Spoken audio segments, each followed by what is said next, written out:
Yeah. Because it is 100. I mean, it's 100% medieval times, but with like American 19th century America.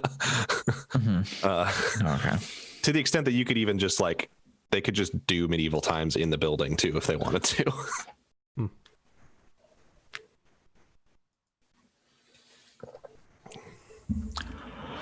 Okay, we ready? Yeah, I'm ready whenever. Absolutely. Got to burp? Do I have to burp? Anybody got a fart? Always. I saved that one for the podcast. Not gonna get that out before. That's prime podcast material. Hello, and welcome to episode 144 of the Gaming Fix podcast on this October 24th, 2020. I am your host, back from a week off, Andre Cole, aka your partner's favorite word that you cannot remember the definition for, Andre Cole. I said that already, didn't I? I don't even know. Wait, is that the word you can't remember? My name's Andre Cole. No, is that the word you can't remember the definition for? Normally, I just leave this up for y'all to answer. But this week, you know what? I'll share my word that I cannot remember the definition of is apocryphal. Oh, it's like old. It's like no. It's not. well, it's like it is a story. So this is somewhat appropriate. It is a story that has been passed around that is deemed kind of legitimate, even though it is not. It's interesting. I always assumed that it was. So here's according to Google.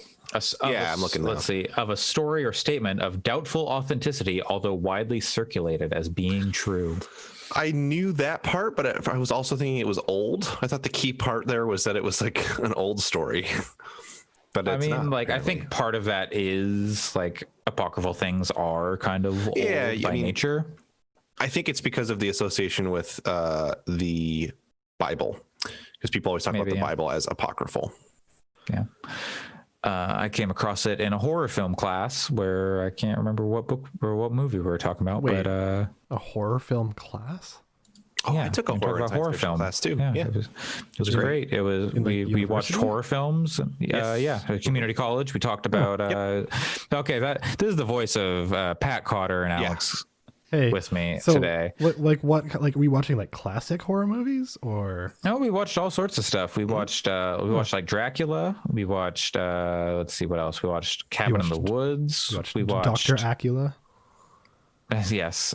We watched Ginger Snaps. We watched what? Have you heard of Ginger Snaps? Yeah, it's a Canadian Ginger Snaps.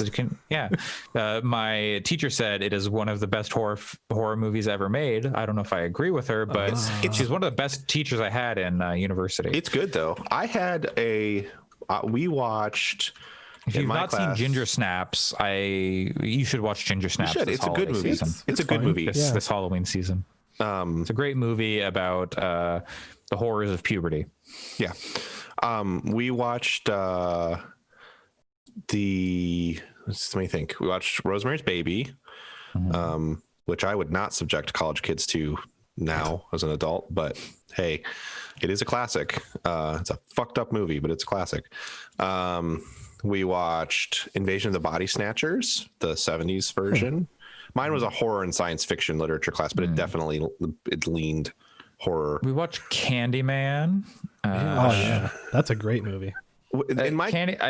That was one of the most eye-opening kind of units, I guess, because we were talking about a lot about Black representation in film and horror film, and just in general, and like how by centering the white,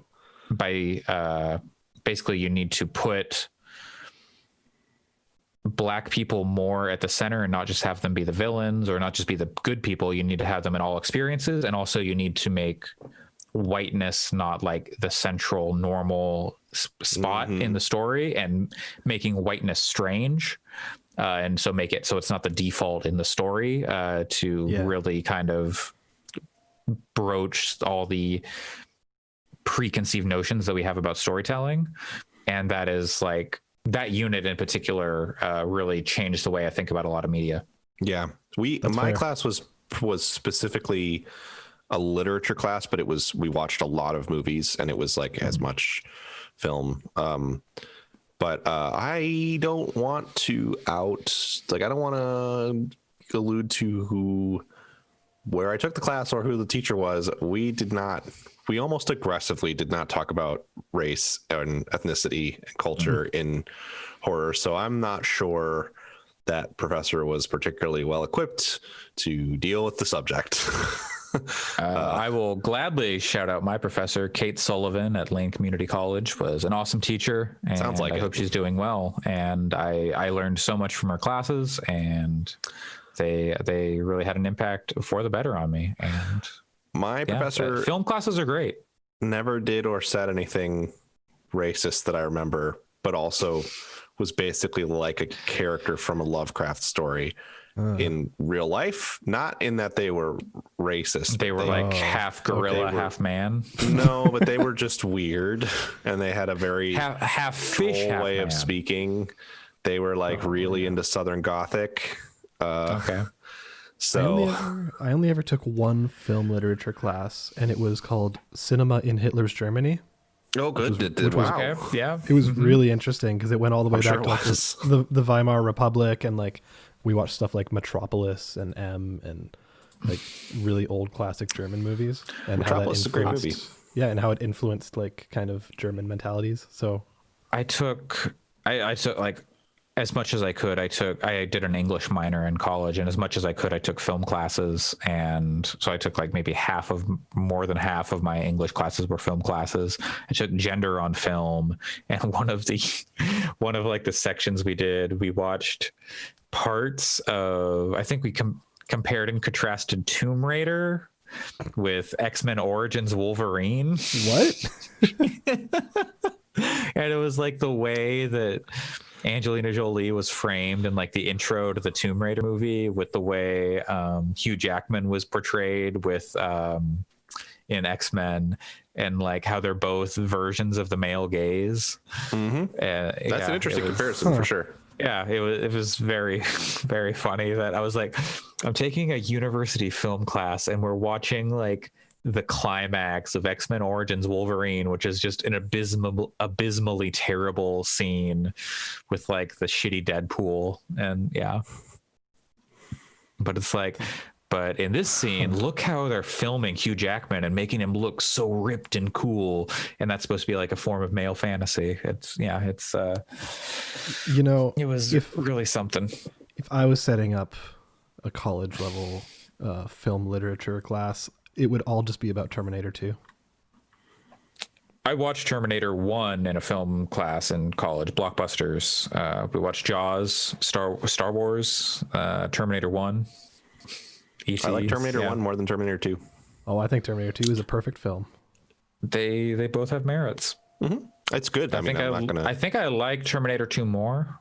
But like I have the same thing with Alien and Aliens. I mean, it's an Aliens thing where they're different movies. They're different movies. One's an action movie, one's a horror movie. Exactly, and I always like the horror movies more. It's totally fair. Welcome to Gaming Fix. Yeah, They make video games about Terminator. Yeah, Also- they made a good arcade game and about Alien. Terminator. Also, Alien and Terminator both had extreme influences on video games.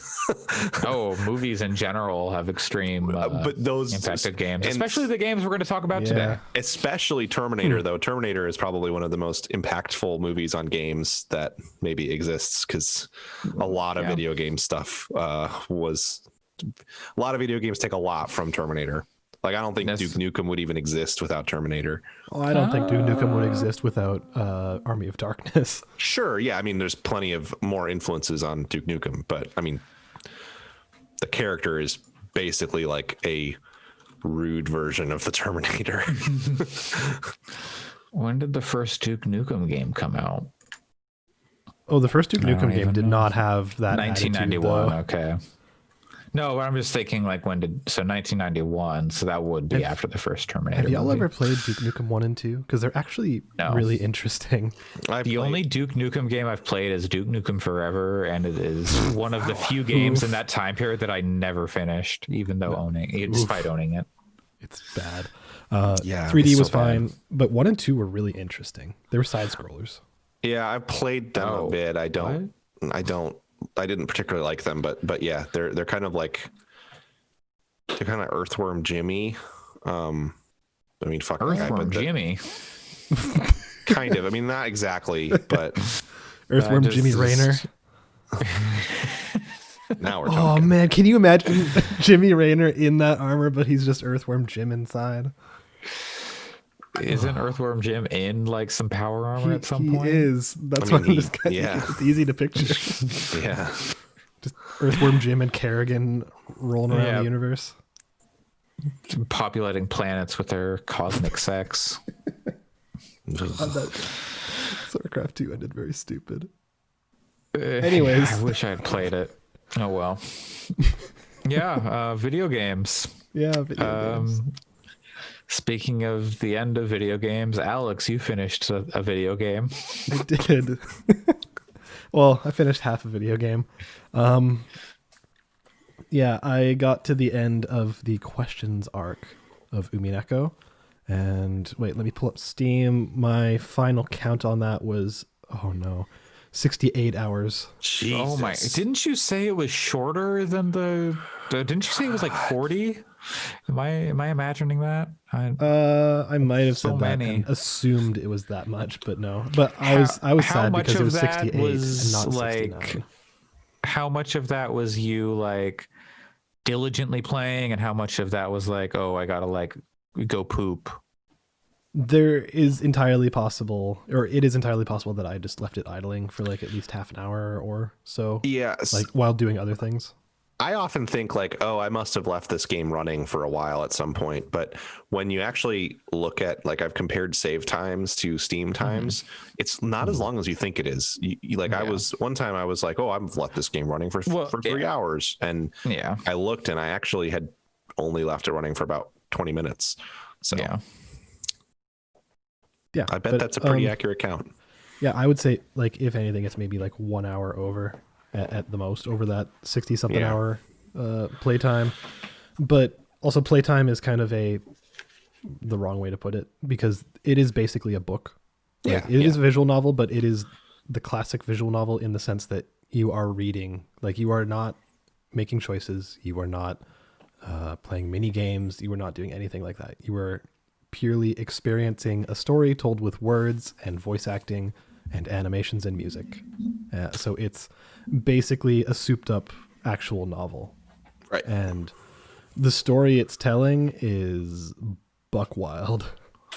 Like it starts interesting and it's like the first chapter I would say is very much a murder mystery, like in a classical kind of pulpy way, where they're like making direct references to like Agatha Christie and like some Nancy Drew kind of stuff. But then they very quickly start bringing in like supernatural elements. And so it's basically like a murder mystery and you're looking at like a closed room puzzle basically. But then they're like, okay, but what if the culprit was not human? What kind of capabilities would they have? Like, can you prove that a human did this, or is the only explanation the supernatural? Like, could it only have been someone using a spell to go through the door, or like to walk through the door and do this crime and then walk out without ever touching the door kind of stuff? And it gets really interesting because it's kind of like Ace Attorney, and the characters like questioning each other and proving or disproving the existence of the supernatural and stuff like that. So it's fascinating. And then it just goes buck wild in the last, let's call it 20 hours, which is a long time, but The last 20. that's the last It took you third. it took you longer to play this game than it would have taken you to watch all of Game of Thrones. Yeah, but this is better. I'm I will- confident that that's true. I will say because I started reading this because of the new season of Higurashi implying that there's some kind of connection, or like reading comments of people saying it seems like there's some very direct stuff to Umineko in here, but without saying what it is, or they were saying it and hiding it behind spoiler tags, which I did not read, and I was like, oh, I kind of want to know what that is. So and me being a big fan of Higurashi, I was like, okay, sure, let's do this. There's nothing coming out in October, let's use this month to go through it.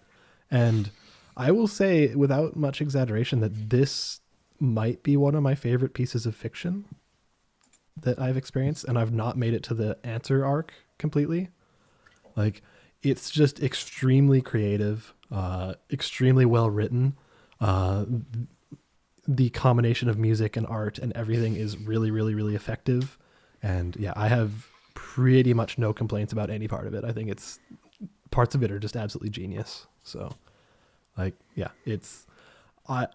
if you are interested in reading a really good book, I would say you should read Umineko.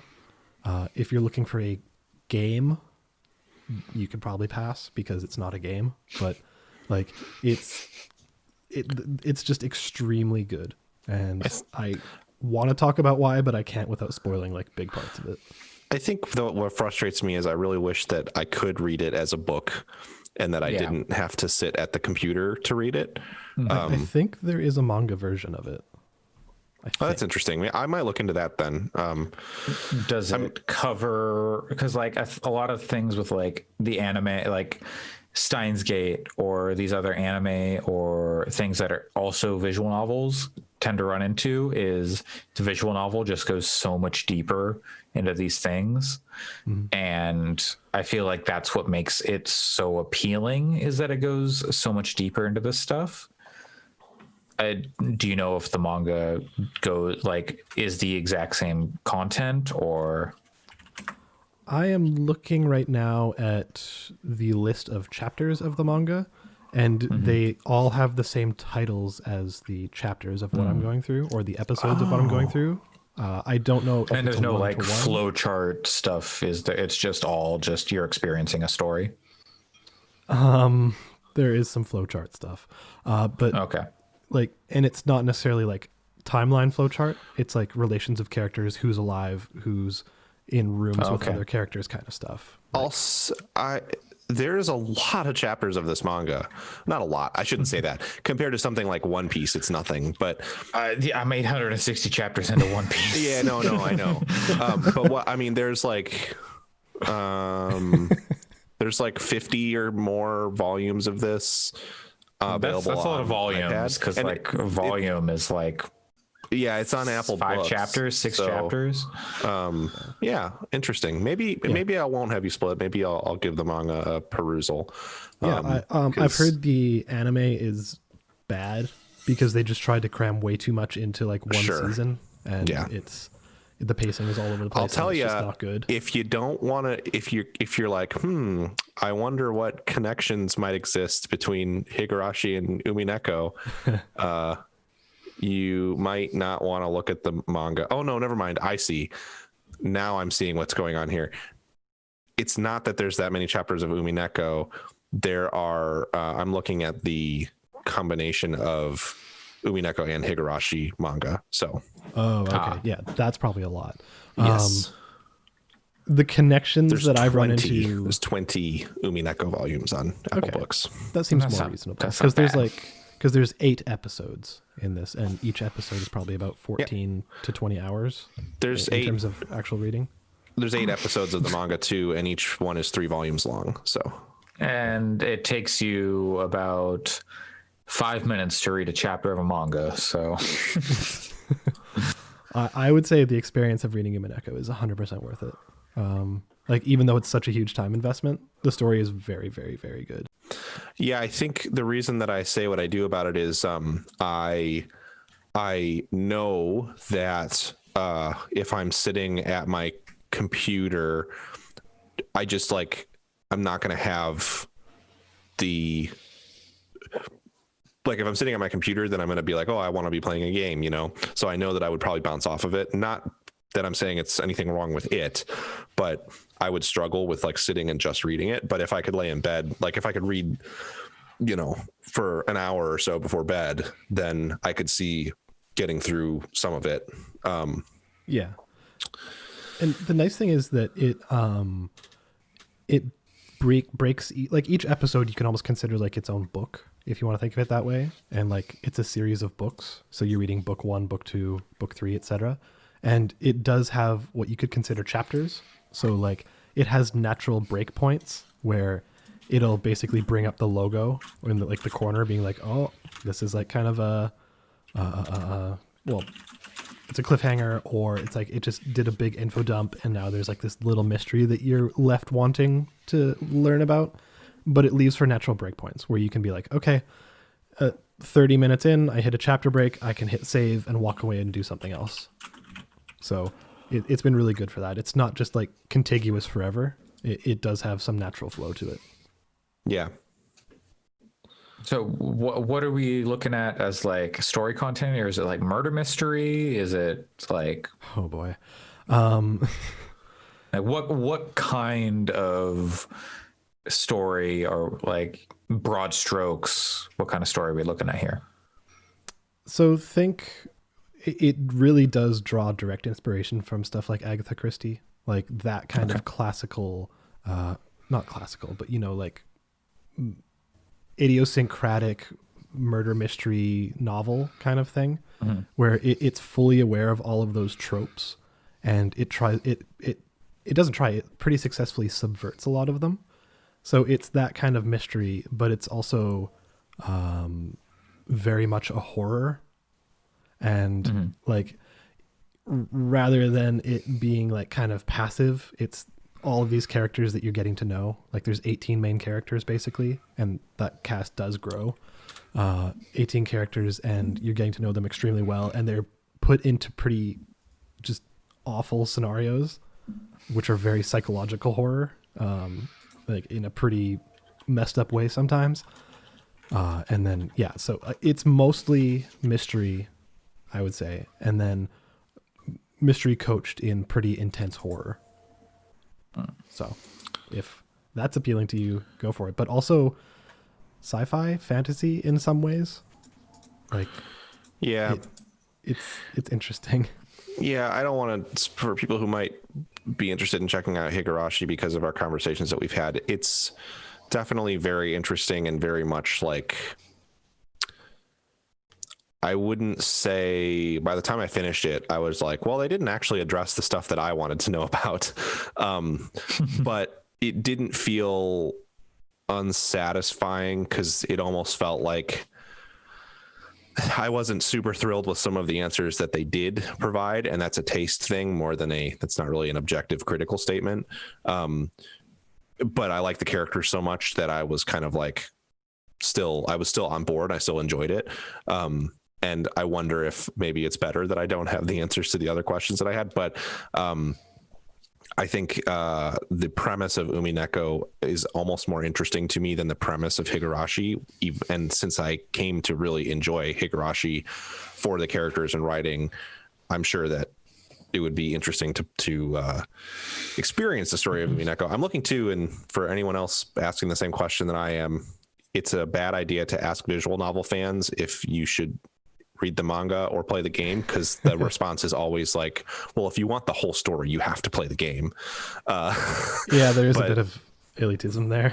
It doesn't come off as like rude or anything in this Reddit thread that I'm looking at, but people are like, well, you should play the visual novel, but then also saying, but the manga is good.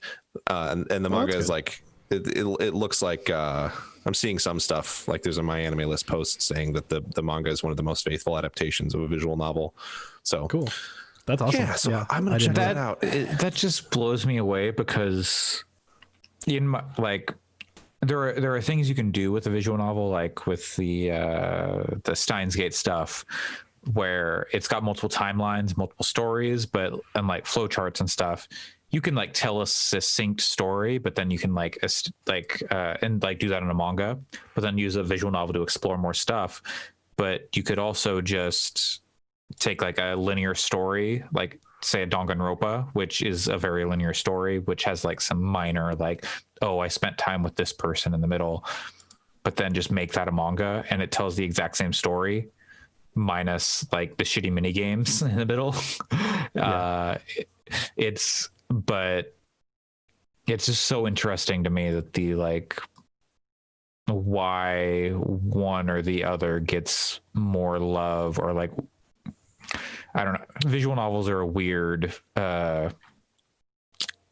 like visual novels that are just straight story that don't do something interesting like a 999 with like the flowchart stuff and the different timelines. It's like a weird thing where it's like, why is this a game and not a novel? And I think there's something there with like production. In some ways, it's easier to make a visual novel than it is to write and produce and like distribute a manga. Like you do it online, of course, but like for mass production and like selling it, it's easier to do in like a visual novel format as opposed to like selling a book. And I would say that this one, like, I haven't read the manga, so I can't say, but I think as a novel, this would not be nearly as effective, because the combination of music and like extremely good voice acting, like the voice acting is spectacular. That's what some people are saying about why you should play it as a visual novel rather than read it as a manga, is because you lose the voice acting and music when you're just reading it. Yeah, like the voice acting, I cannot emphasize enough, is fucking amazing. Like it's maybe some of the best voice acting I've heard in like fiction. Again, like I'm speaking very highly of that, and almost like in hyperbole, but I think it's actually pretty honest. Is it a dub or is it dubbed, or is it Japanese acting? All in Japanese. Okay. English words, but all in Japanese. But the voice acting is just insanely good. So like the combination of that with like, it has the soundtrack, the OST has like over 200 tracks, and all of them are really, really good. Like you couldn't do that with just a book, and it has some really vivid art in the mod that I'm using, because the original game has kind of the ham hands style art, which is not great, but the mod is coming from like the PS3 version, which has like really, really amazing art and super high production values. So it is kind of like Higurashi. If you've ever watched the show, season 1 is basically your questions arc, where it's just, you're kind of along for the ride and you are looking at everything and you're like, you're basically making up a bunch of theories in your mind, being like, okay, how is this connected? Wait, what does that mean? Blah, blah, blah, blah, blah. And the second arc, which is what I'm getting into soon, is what strives to answer those questions. And it's the kind of thing where it's like, yeah, basically all the answers have been there the whole time. Like you've had all the tools to work with. Like if you sat down and looked at it, you could probably figure out the mystery ahead of time, basically. But it will do it in a really spectacular way. So I'm starting to get into that probably after we record this. I do appreciate a story like that, where you can kind of like start to piece together stuff and be like, wait a second, I think I know what's going on here. And even if you do know what's going on, the way like you see it unfold before you is maybe like, you kind of see what's going on, but you're like 3 layers removed from like the full truth. And so you just see things like unfold and you're like, oh no, I was totally wrong. But then like another layer unfolds. You're like, I was right. Oh my God. And that's what's great about like Danganronpa and stuff like that. This has an intense amount of layers, by the way. Yeah, I would say that Higurashi definitely does that thing too. My reaction to it was kind of like, oh, this is interesting. Oh, cool. This is interesting. Oh, they're teasing at some interesting stuff here. And I was like, oh, okay, this is starting to make sense. And by the time everything was kind of laid out, I was like, oh, all right, that's a little less cool than what I had in mind. But it's also, again, that's a taste thing. And that's a me going, I would have liked it more if they had done the thing that I thought they should have done. But that's not really a condemnation at all of the show. And I think if you like that kind of storytelling, it's totally worth checking out, because it's like it's very interesting the way that they piece everything together. Okay, Pat, take your headphones off for about 20 seconds. I'll give you a thumbs up. Okay. This thing at one point it kind of turns into a mecha thing, and it also kind of turns What? into a Dragon Ball thing, and What? like it kind of goes like superhero-y, but like in a sense of like these people might have powers that are fucking crazy and are like just blowing people apart, and it's just like, wait, what is going on? What is happening here? What? Like it turns into Pacific Rim in a way. Like Alex, I'm drunk. You can't take advantage of me like this. I'm This not is- lying. There is a part where I like don't- multiple characters basically share a consciousness, and yeah, it's fucking crazy. They're drift Okay. compatible. Basically. And we have Pat again, so I won't say anything more, but it's yeah. Umineko is extremely good, and I'm super looking forward to getting into the Answers arc. So I imagine that's going to be another 60 hours, so I'll see you in like 3 weeks with that. Well, what, you were at 68 on this one? Somewhere around there, almost 69. We can only hope that the Answers arc is 69 hours. Yeah. It needs to be 70 hours so that Or you can. 420. But, oh God, that's like my Modern Warfare numbers. Nice. Well, I don't know how to. Let's okay. This next one. We have a weird hodgepodge of Yeah. So let's talk Adjacent about. games. We'll talk about Phasmophobia. Yeah. And then we can talk about Amnesia afterwards. yeah. Because Spooky there's games. like, it's. Hey, I don't know if you know, it's the because spooky month. it's impossible to tell time now. It's October, which means it's Halloween, which is when the spooky stuff happens. Yeah. So we've been playing some spooky games. And did you talk about this last week? I wasn't here. No, Phasmophobia. I hadn't played it Okay. yet. I played it for the first Okay. time last Saturday night. I weirdly, I was playing games with my buds who I play Modern Warfare with. We had gotten to the level in the Cold War beta that was relevant for unlocking stuff. So we were like, okay, we're good. We're excited about this. Gonna wait for it to come out. I've been playing a lot of Dead by Daylight, which I did talk about last week. And they were like, oh yeah, we'll play Dead by Daylight. And they really didn't like it. Which fair. I mean, it's when you're playing as a survivor, it's pretty brutal. You die and then you're out until the game is done, which is fine when you're solo because you can just queue again. But when you're with a group, it's kind of shitty to be the first one to die and have to wait 15 minutes for the game to end. Anyway, they weren't crazy about that. So one of them said, what's Phasmophobia? And I really had wanted to play it, but I didn't even try floating it to them because it didn't seem like the kind of game that would mesh with that group. But we ended up getting it and really enjoying it. And then we played Andre and friend of the show, Jeff Davis, and I played last night. Awesome. And Brock too, right? Or was that a separate session? Separate session. I played with some damage boost folks, including Brock as well, a little earlier on. And we streamed both of them, so you can go to the damage boost Twitch page and the fixed Twitch page, and the videos should still be there. There's some stuff I need to clip out because there were a few funny moments. I really wish I could have had your perspective on a couple of moments, but So Phasmophobia is a first person ghost hunting game, like Ghost Hunters, the TV show, where you've got yes, EMF readers and like UV lights and thermometers, and you're going into like haunted buildings and searching for ghosts. Yep. And it's made by like mostly one person, and it's in early access, so it's janky. And the animations are just cripplingly funny. they're very funny Like- when Oh my god! So- Like the people's animations are the funniest thing I have seen this year. Like I don't even know what's causing it. Like, is it crouching? Is people bend over just like 90 degrees at the waist? Or Pat was doing this thing where he was bent over like Neo in the Matrix, and then was like crouching his legs, and it was just like So bent over 90 degrees at like backwards and then crouching up and down. And it was just so and, like through the wall of like our truck. And Oh, man. When you- so That funny. sounds lovely.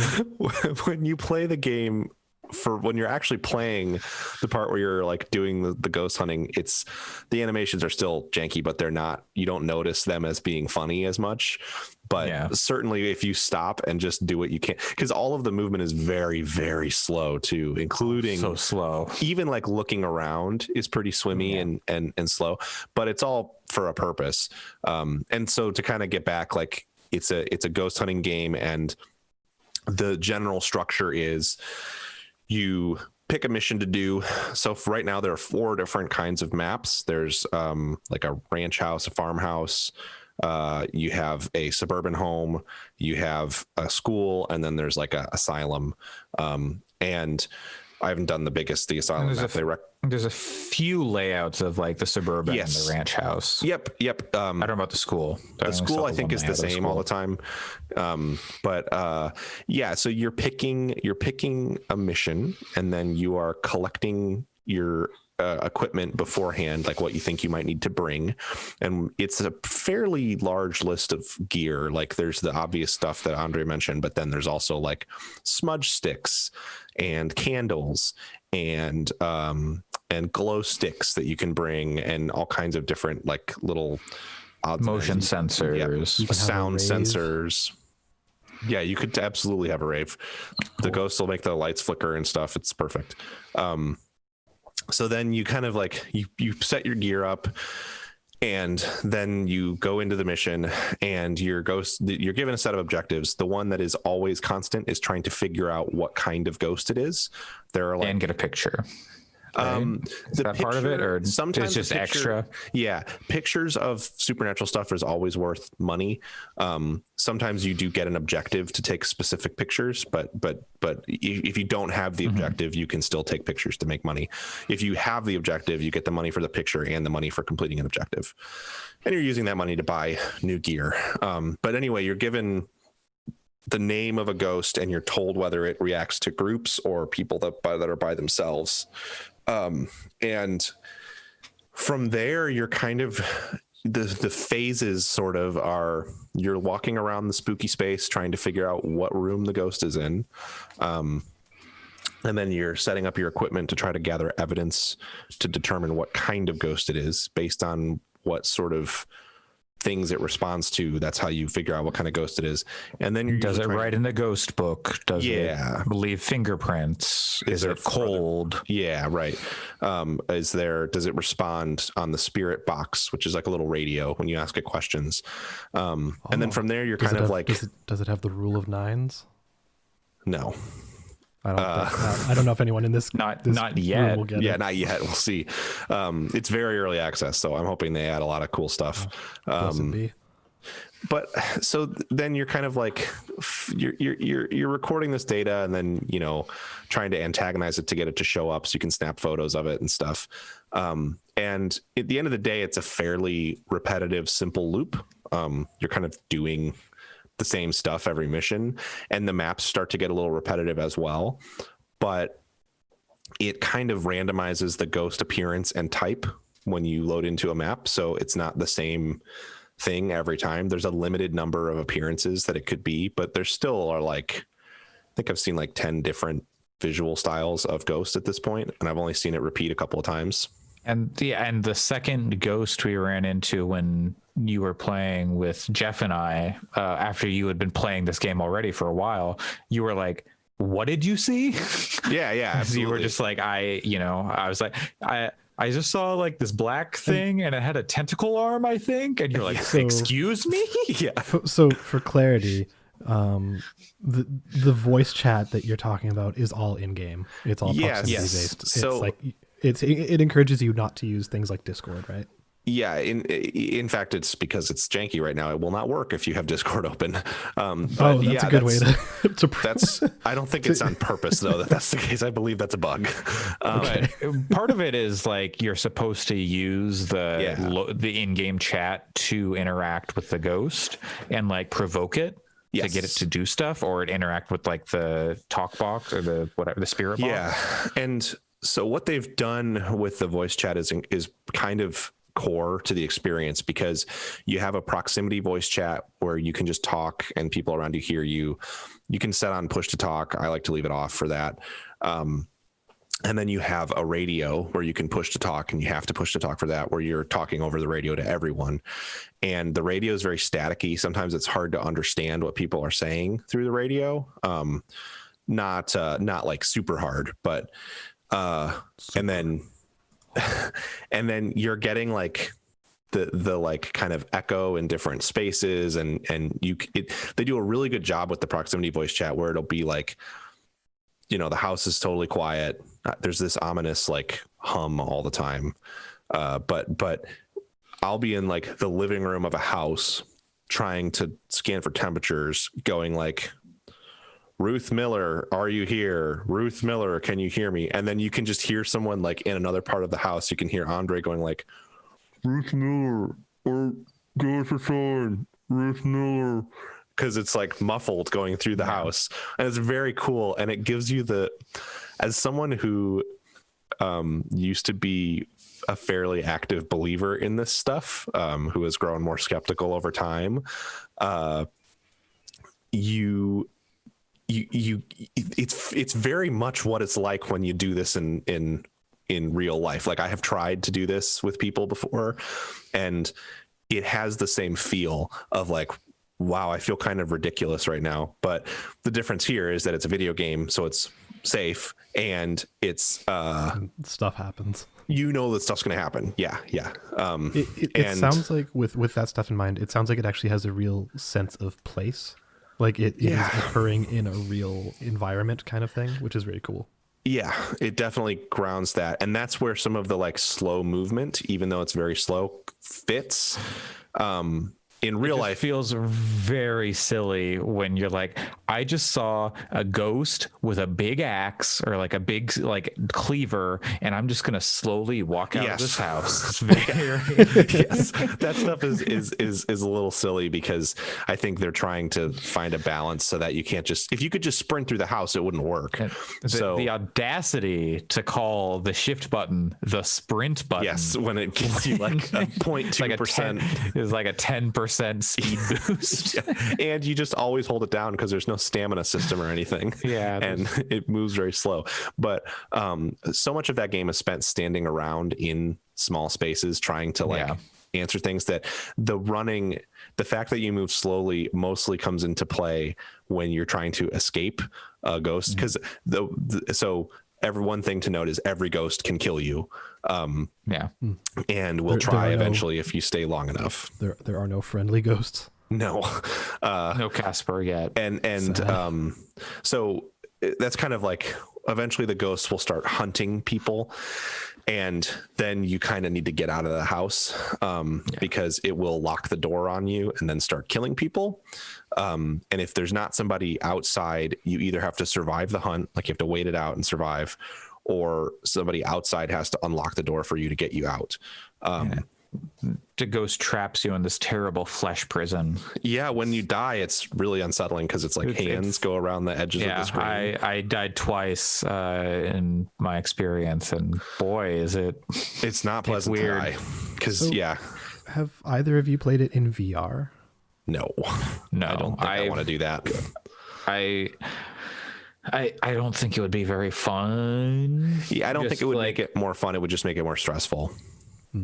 Yeah, I think like it would be kind of tedious. Yeah.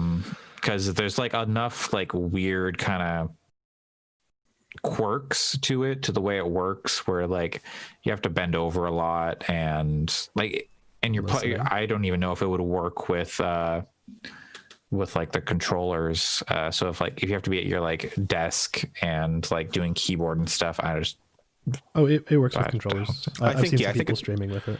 Okay. I think you can use the touch controllers with the tools. Okay. It's something I might try at some point. I think it would make me pretty, I don't know. So one of the things that it does, there's a couple things that I want to touch on before we move off of it, which one is, I think if you've always been interested in playing horror games, but you're afraid to do it, and you have friends who you can play this with, it's a really, really, really good way to check that kind of out. Yeah. Because since you're playing with friends, it doesn't have the same level of dread as, like, for example, Amnesia. You don't feel alone. There's times when you kind of do, because sometimes you have to be alone for the ghost to respond to you. Yeah. But even then, you can kind of cheese it, and someone can kind of stand in the hallway outside of the room and stuff. And the moments when the only times when you really feel alone are if you're like if you happen to be like the only person in the house and the door shuts on you and stuff. And those moments are scary, but they're not constant. Or even particularly frequent. And most of the scares happen when you're with other people. And it's also not really designed to be a jump scare game. There certainly are, like, the ghosts will like pop up and stuff, but it doesn't do things like, you know, you're walking through the dark and then the ghost like screams and grabs the camera or whatever. It doesn't have like Five Nights at Freddy's style. And I hope they don't add something like that as the early access goes on. I hope not. And I also don't get the impression that they would, because it just doesn't fit that. It feels very social. It feels very much like you're hanging out. I do actually wish that they would add a option to just do, like, maybe for like no money or something, just like, hey, this is going to be a friendly ghost. This is going to be like a non-violent spirit, because it would be fun to just be able to chill out in the space and get all the spooky stuff to happen without having to be concerned about dying. That would get old faster, I think, because then there's not really a like element of danger at all. There's no risk reward. Like how many ghosts can you fit into this building? Yeah. I think that would also a casual mode wouldn't be the worst. Yeah, I think it would also be interesting if they did like a multi-ghost thing too, because right now there's just one ghost at a time. But again, it's early access, so who knows what's going to happen and get added. And it only came out in early access like a month and a half ago, a month ago. So, and it's one person for the most part again. Yeah. So I imagine this game will come back into the discourse like a year from now. Hopefully, I would hope that they sold enough copies from the Twitch boom. I mean, sometimes I've been in the servers and there'll be like 4,000 public rooms, which is crazy. And like I saw like 55,000 people watching when we were playing earlier on Twitch. So not our channel, but like but on the front page it was like 55,000 people watching Phasmophobia. And so that's which is really cool. It's no small amount for an early access game. And to close, the thing that I would say to try to really sell it to people who might have a group to try it with, I definitely think you want to play with friends. I don't think it works very well would work very well with strangers. But you might be able to put groups together in their Discord that are cool. You need people who are fairly chill though, because like you need like-minded people. I've even a couple of times when I was playing with like not at all to pick on them, but like when I was playing with the Damage Ruse people, or when I was playing with my Modern Warfare friends, some of the language used to try to antagonize the spirit, I was like, I wouldn't say that. But although I did say last week when I was playing with friends, the thing that finally got the ghost to come out and attack me was when I yelled, "Kenneth Miller, suck my dick," which is not vernacular that I commonly. That ghost said. Kenneth Miller said, "Don't mind if I do." Yeah, it's not my common parlance, but it was very funny that was what finally drew that ghost out.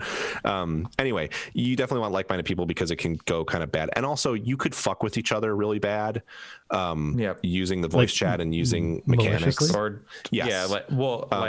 so we got to a point where we're like, okay, we're nearing the end of this, but we just need to get a picture of the ghost, and we're worried about the door closing, and like the room that the ghost was in was right next to the front door, so I'm like, I'll just go wait outside, I'll wait at the door. And I waited out the door for like a minute, and then I shut it, and they're like, "Oh shit!" Yes, and that was so funny. They thought the door was locked by the ghost, because that was a very light fucking with people moment, and when we weren't constantly doing it to each other, so that was a funny one. I think, because you could easily be like real mean or like annoying about it. The game relies on sound so much too. So if you just made weird noises into your microphone, it would freak your friends out.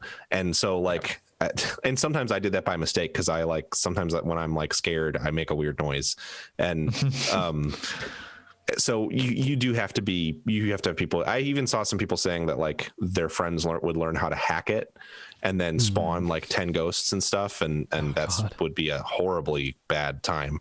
Just not even just from scariness, it would just be bad mechanically. So Not balanced. yeah. So anyway, you definitely want to play with like-minded people. If you do that though, the final thing that I think this game does that makes me really like it so much is this is the game that I've played that most emulates the feel of playing a like tabletop role-playing game, in the sense that you are actually like acting to a degree, not trying to play it up for performance or anything. I wasn't like hamming it up for a stream last night, but because the game forces you to walk around a house and say, Kenneth Miller, show yourself, Kenneth Miller, where are you? You kind of naturally give yourself over a little bit to the thing that it's doing. And I find that it's a really good tool for doing like social storytelling that's rooted in cooperation instead of like deception. Like Among Us does a similar thing, but it's doing it to make you compete with each other to a degree, or to like trick each other. And so I think it's an interesting tool for that. And even though the game, if you played this as like a single player horror game, it would scare you at times, but it would be pretty boring and repetitive.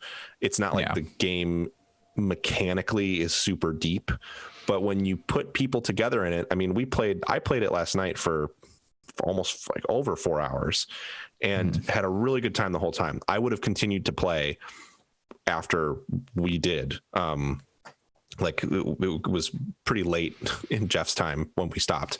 But I could definitely play that game for hours, because every time you load up a new map, you're getting there's a new possibility space for having fun, like social interactions happen, even if you're doing the same thing over and over.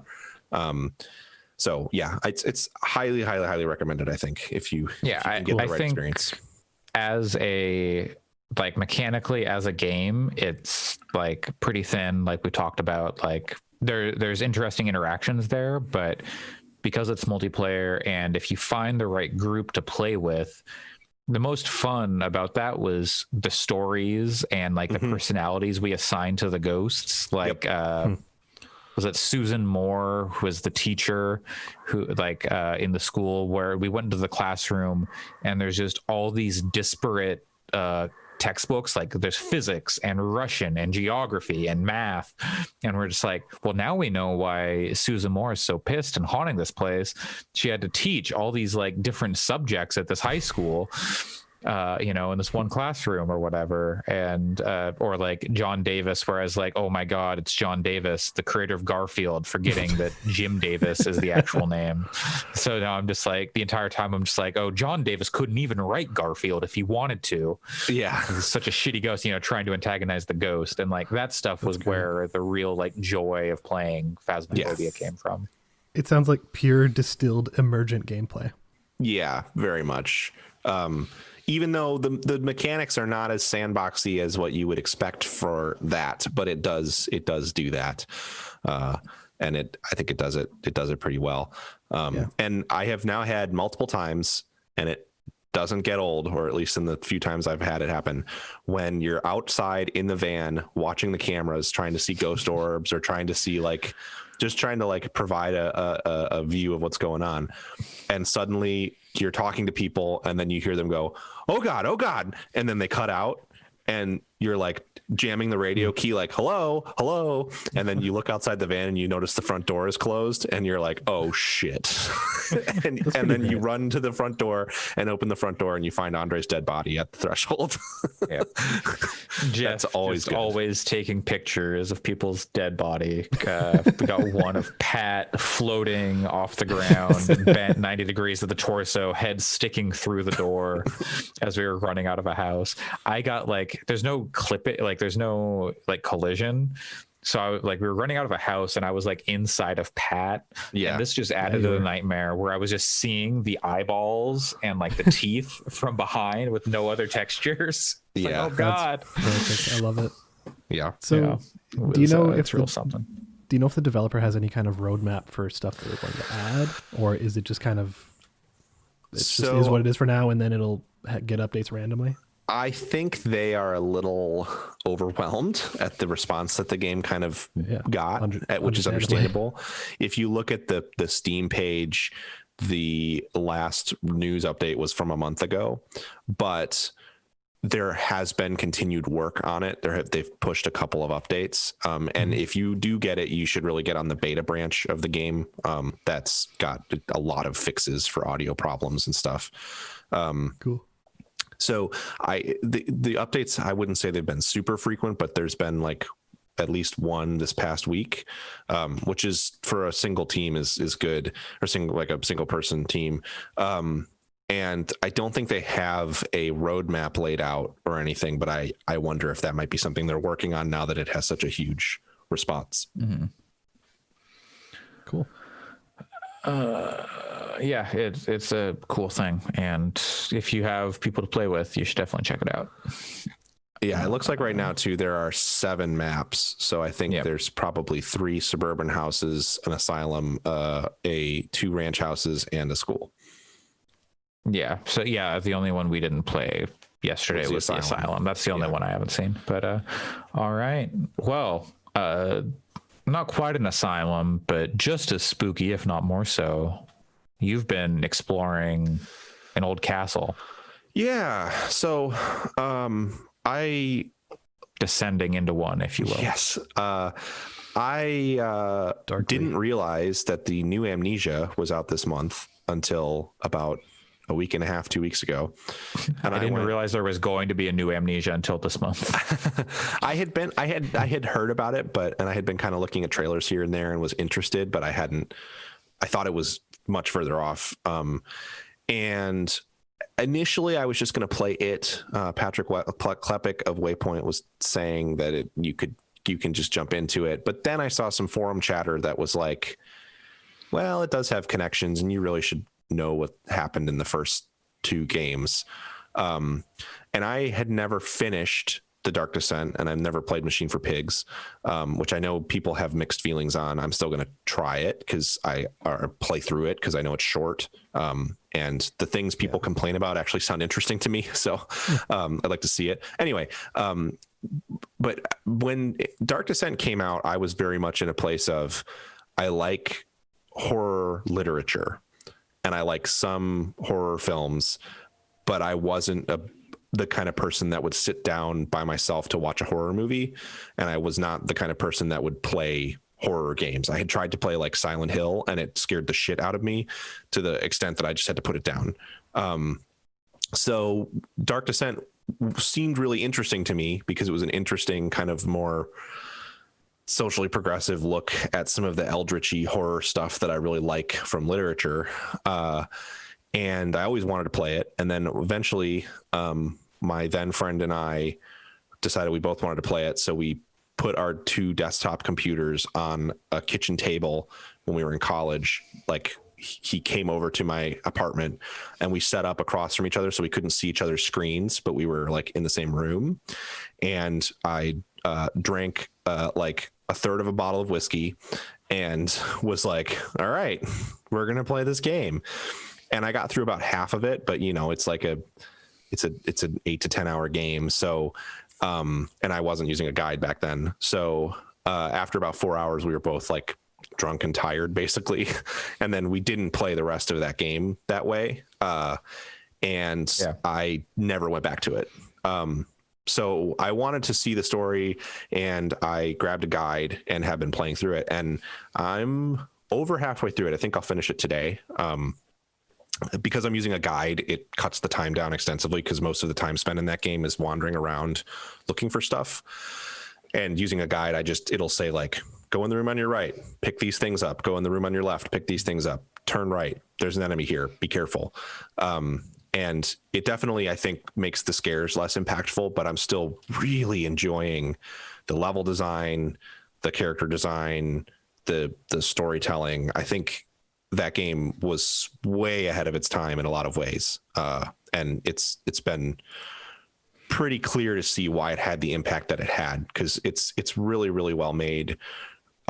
from like a lot of different perspectives. I don't even necessarily have a lot of complaints. I think maybe some of the puzzles and navigation would feel more obtuse were I not using a guide, but it's a great game.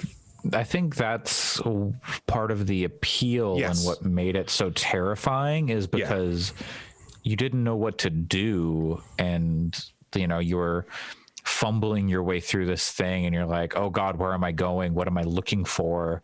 As this creature that you can't fight against is chasing you down, and you're like, okay, I'm gonna hide in this room in a dark corner, turn off my lantern as this thing walks down the hallway. Like there are certain parts of that game that like I can clearly remember, even if I couldn't remember exactly where to go, just like the experience of being stuck in like the kitchen area, or when you first meet, I think, Sebastian, the water monster, or stuff like that is just so like clearly ingrained in my mind, even from playing the game a decade ago, because of how like you didn't know like how much you had to kind of experiment.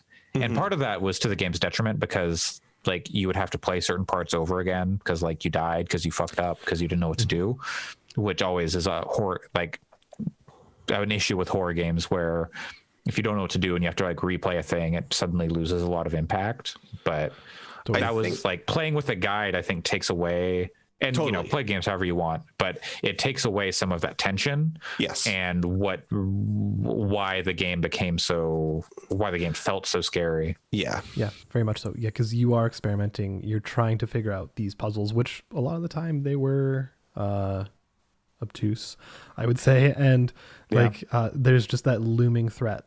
Like even if there wasn't a monster around, even if even if you weren't actually directly under threat at that time, there was always the possibility.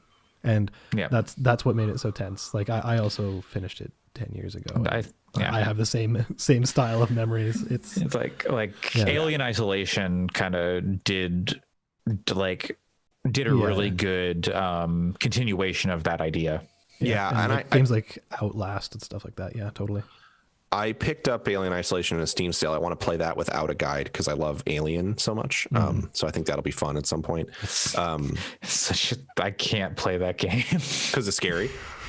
Yeah, it stresses me. Even like, so I played like, I don't know, 4 hours of it. It's like a 20-hour game, which it's like everyone has said it's too long, but sure. I've played like maybe like 4 hours into it at most. And I know like when the alien shows up, and I replayed some of it earlier this year. I didn't even get that far, but I was still just like, man, it sounds like the alien's here. What if it shows up early?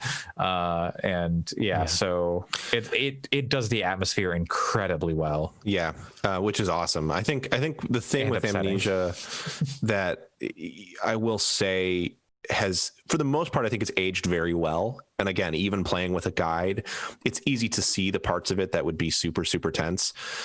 There's a couple of sections like the prison, which seems like it would be a nightmare, both scary way and just not fun to deal with, because it's got so many winding paths and cells and stuff that you can get lost in, that I could see it being very frustrating. So I think in some ways playing with a guide makes it less that, but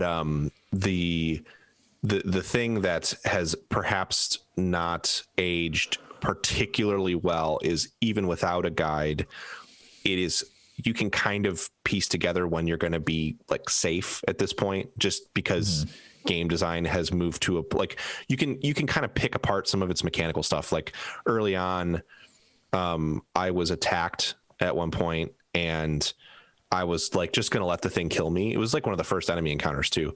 I was just going to let the thing kill me so I could reload.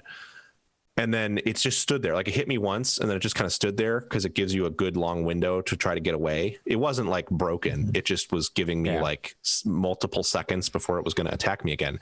And so I was like, well, fuck it. I'm going to run. I'm trying to get out anyway. I'm going to just run and see if I can get to the door. Yeah. And so I ran, I got to the door and it didn't go through the door behind me. It was like a hard load back to the hub area.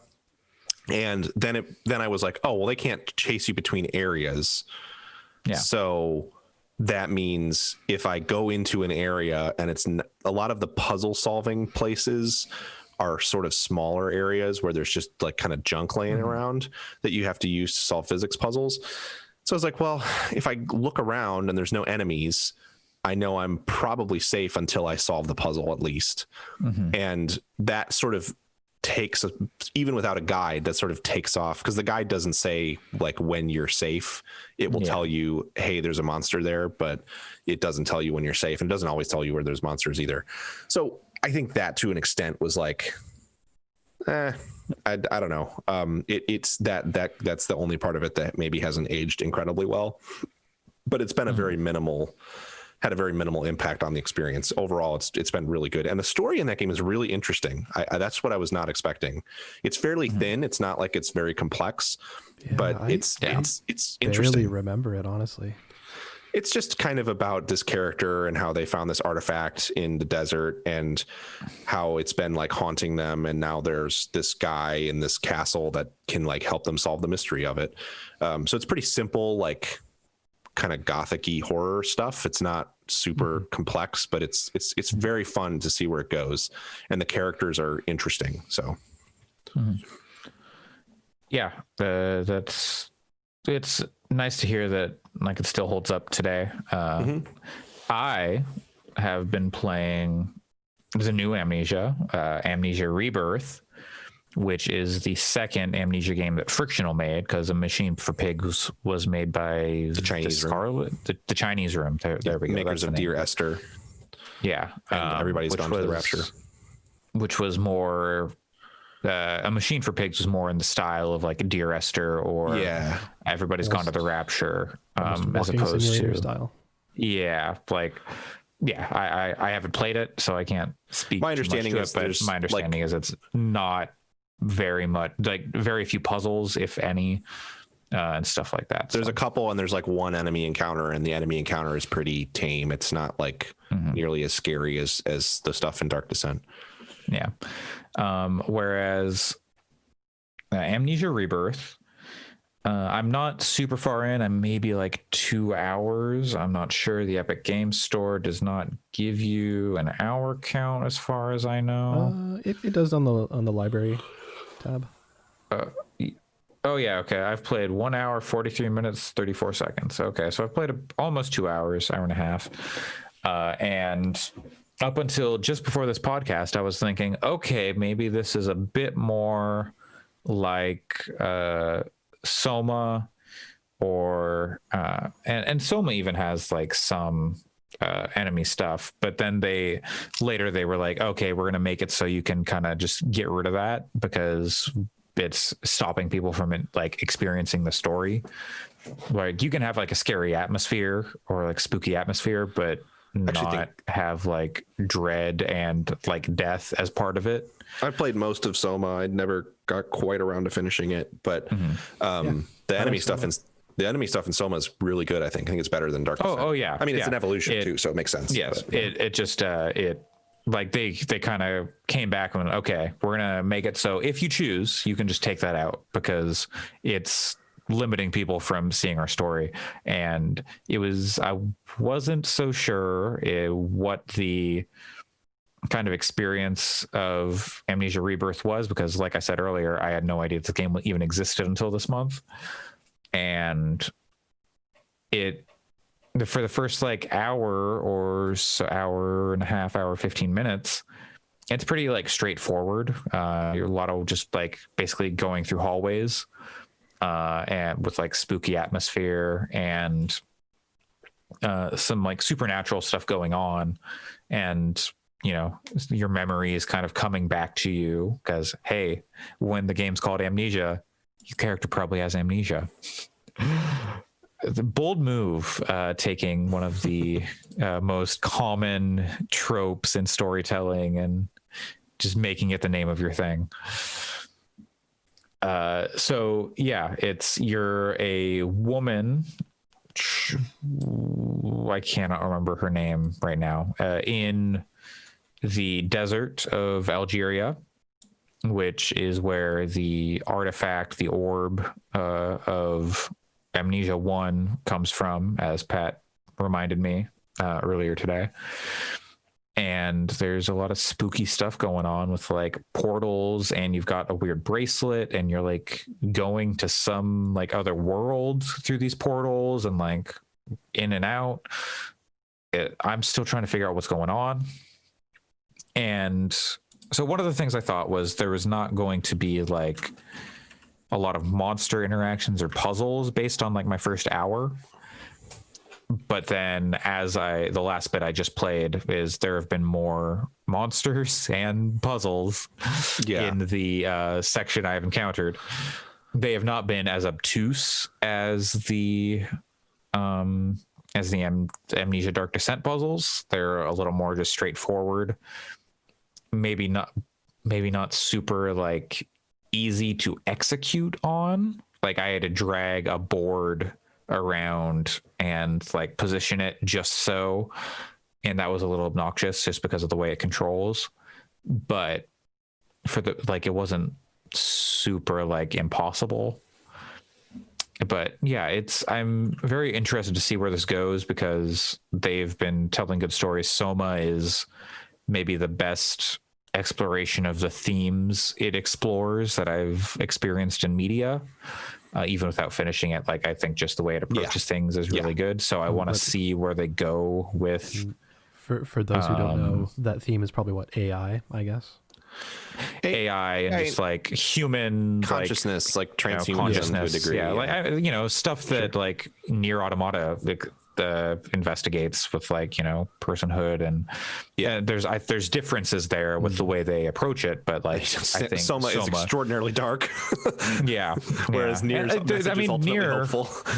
Yeah, I mean they're and like how they get to the parts they're getting at, but they're approaching like AI and sentience and humanity in ways. The reason I stopped playing Soma was because I was playing it at a time when I was experiencing some depression, and it was clear the direction the story was going was not going to be a positive one. And I kind of had to step away from it because it was like starting to make me upset just because of how crushing it is. Existential. Yes. It is very much in a like, I don't want to think about this right now because I'm already depressed, and this is making me really like making it harder for me to go to sleep at night, basically, because of the questions that it's asking and the answers that it is giving you for those questions. Yeah, but it's really good. Like I mean, it's terrible to like feel like that, but also how incredible that we can say that about a game. Oh yes, I mean none of that is meant as criticism of it. It is so good at delivering that, and I think I want to go back and play it now. I think it would be fun to play with kind of with my partner, and we're both in a better, I mean, not the best place because we're cooped up in a pandemic and have experienced a lot of loss over the last few months and et cetera, but I'm in a place that is different.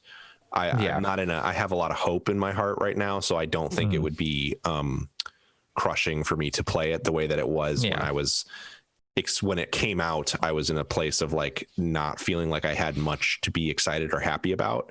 So that's not a good frame of mind to play it in. Yeah, for sure. And I'm interested to see where Amnesia Rebirth goes, because so far I have no idea what it's going to do. I'm like, I guess like an eighth of the way through the game, or a quarter of the way through the game maybe, but it's not super long, but it's interesting and deals with like kind of family stuff and like family dynamic. It does, but where that ultimately goes, I have no idea. Yeah, I watched a friend play it, and I think they're further than you. It was probably like 2.5 hours in or something.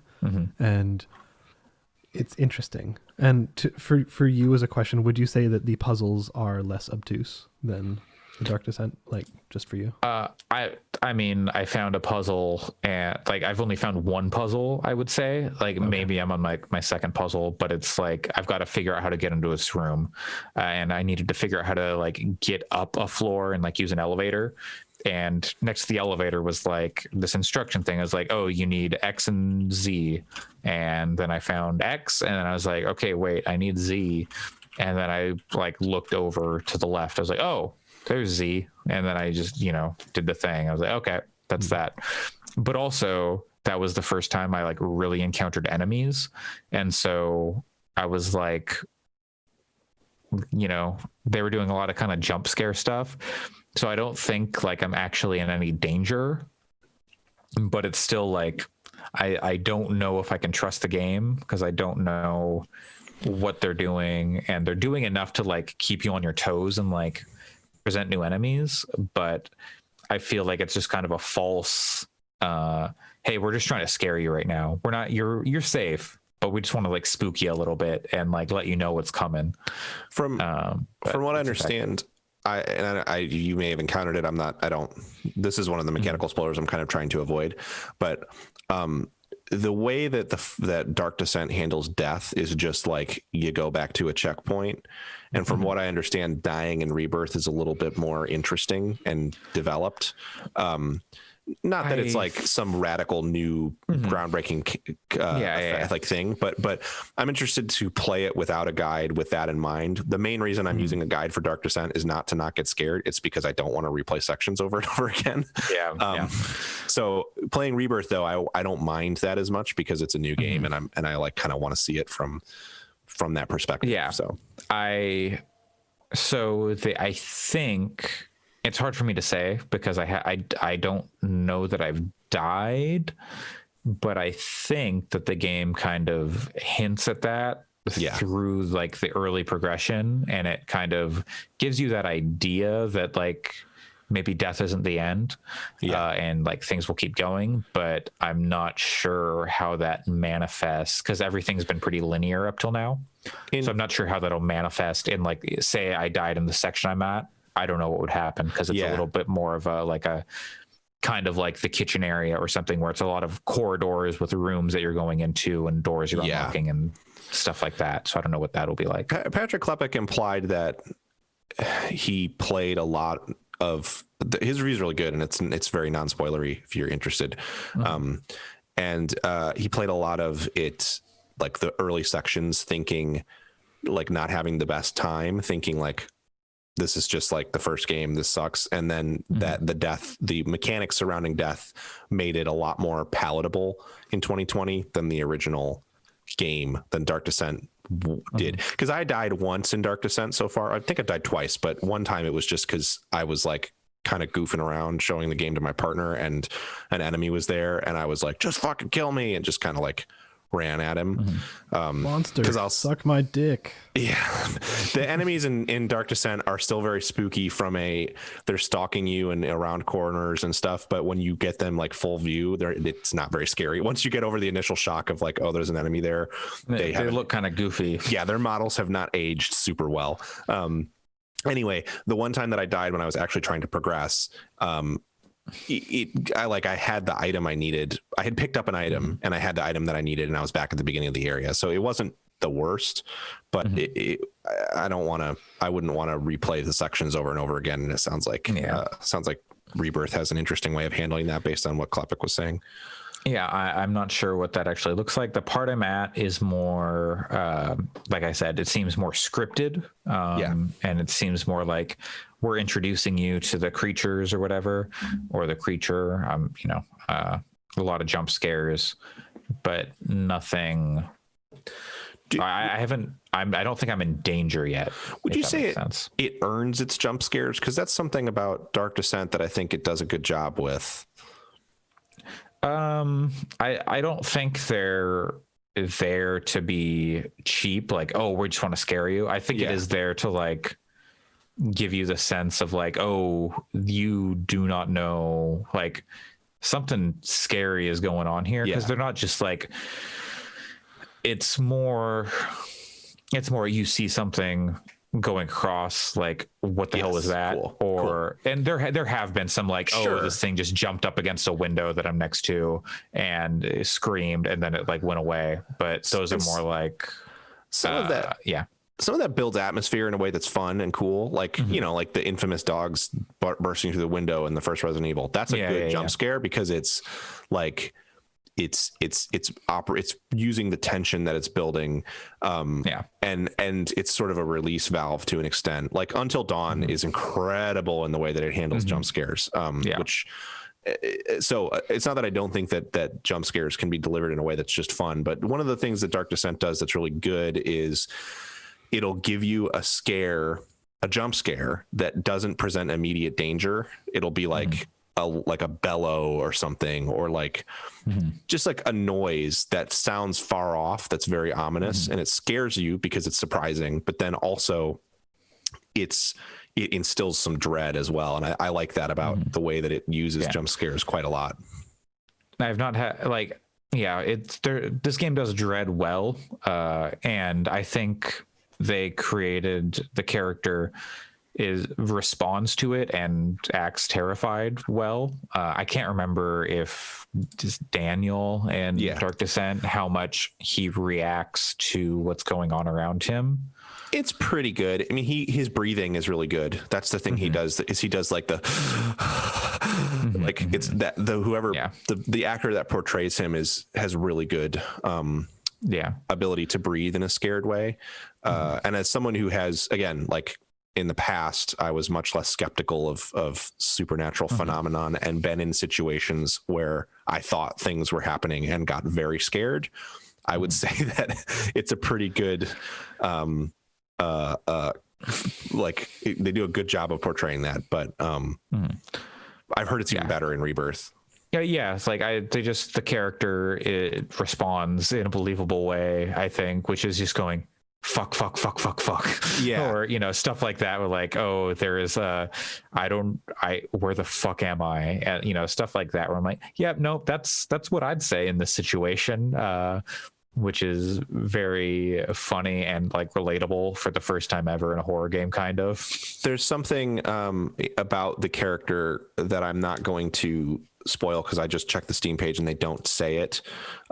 It's kind of been all over some of the buzz and marketing, but the character is one of the kind of facts about her situation, I'll say, which I think probably makes it pretty obvious if you've been playing it. Although I guess maybe they haven't gone into it yet, Andre, where you are, because I don't know how early they talk about it, but does it have anything to do with the name of the game? Yes. Okay. Yeah. That is, from what I have heard, handled in a way that has not been handled this well in games before. Okay. We need to talk about this because I just want to say this. So it's minor spoiler. So minor. This is like, you get this like an hour into the game. The character is pregnant. And you have a button to check on the baby. Where you look down and like you hold your stomach and you hear the heartbeat of your baby. I don't know what like significance that has to gameplay yet, if any, or if it's just like, is it like a Death Stranding rock the baby type thing, and that that has gameplay significance, but that was just okay. I think it helps your fear level. I don't think that's an enormous spoiler. I'm not don't know for sure. I haven't played possibly. it yet. That would make sense. I think it's like calming, so it helps you bring your fear down a little bit.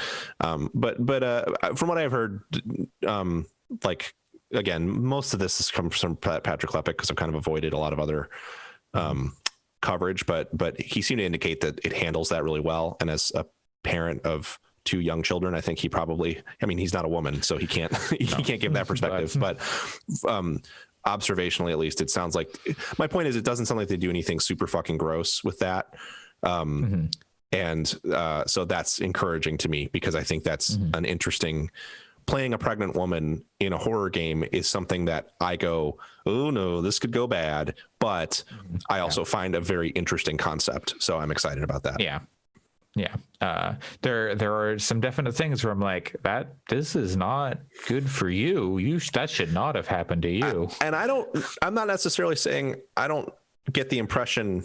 I don't really have an impression one way or other as to whether or not things are just normal about that pregnancy as time goes on. So I'm not trying to say that I think it, but it doesn't like cast her as some kind of like victim or something. I mean, it's not, it doesn't do the thing that a lot of media does with pregnant women. It's a lot of like, oh, you should not have fallen down this like deep cave hole and like slid for 20 meters, and got bounced around. This does not seem healthy. Yeah. But it'll be, I am curious to see how they handle that.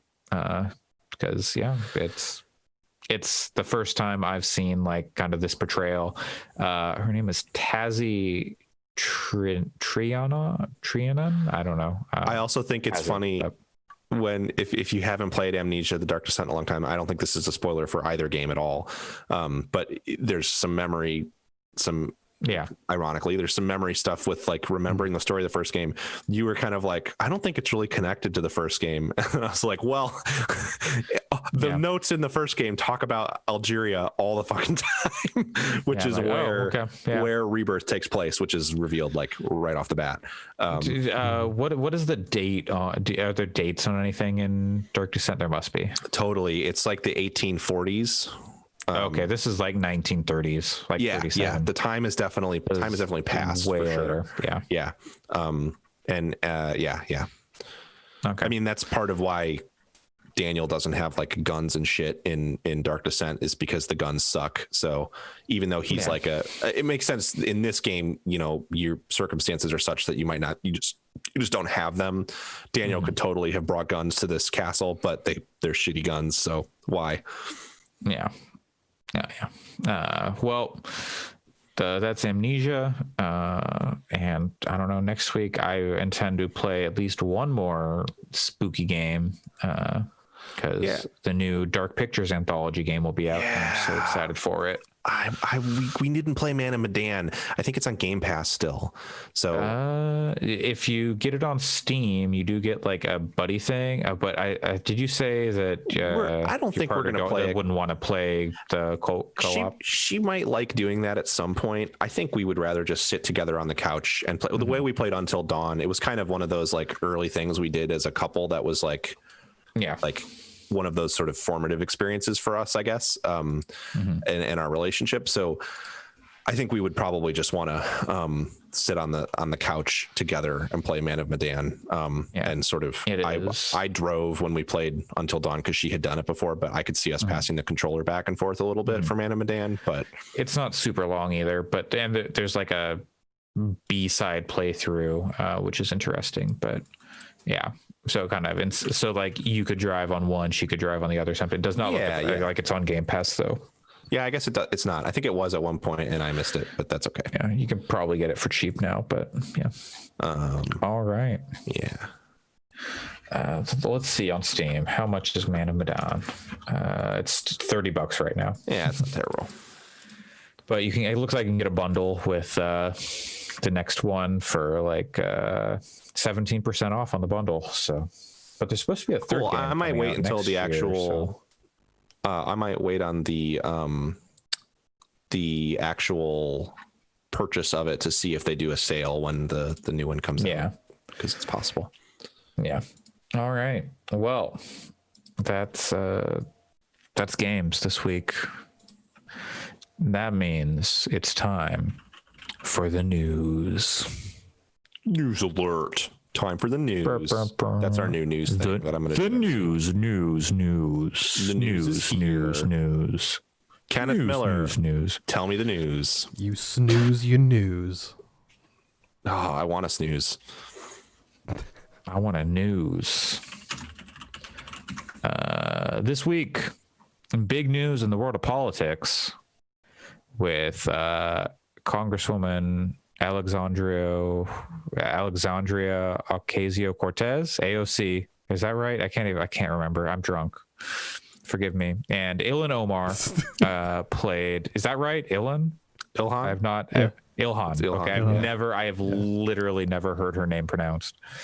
Ilhan Omar played Among Us with some prominent streamers, game streamers, and boy howdy, a whole bunch of people watched that.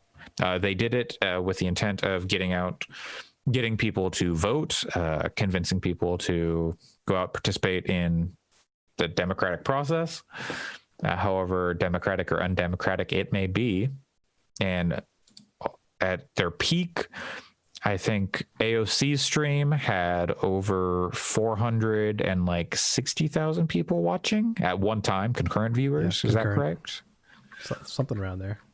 A whole bunch of other people, and that's not including the people watching Pokimane stream or H-Bomber guy, or who else was that? Jacksepticeye, all these people. Corpse Husband. Everyone's favorite now. So all these people, a whole bunch of people watching, and it seemed like a real good time. I do not envy the people who had to be grilled by AOC and Ilhan Omar. Oh my god, yeah. Just watching those videos, watching AOC particularly in Senate hearings, going after pharmaceutical executives or whoever it is, of Mark Zuckerberg. I do not want to be on the other end of that. I just do not.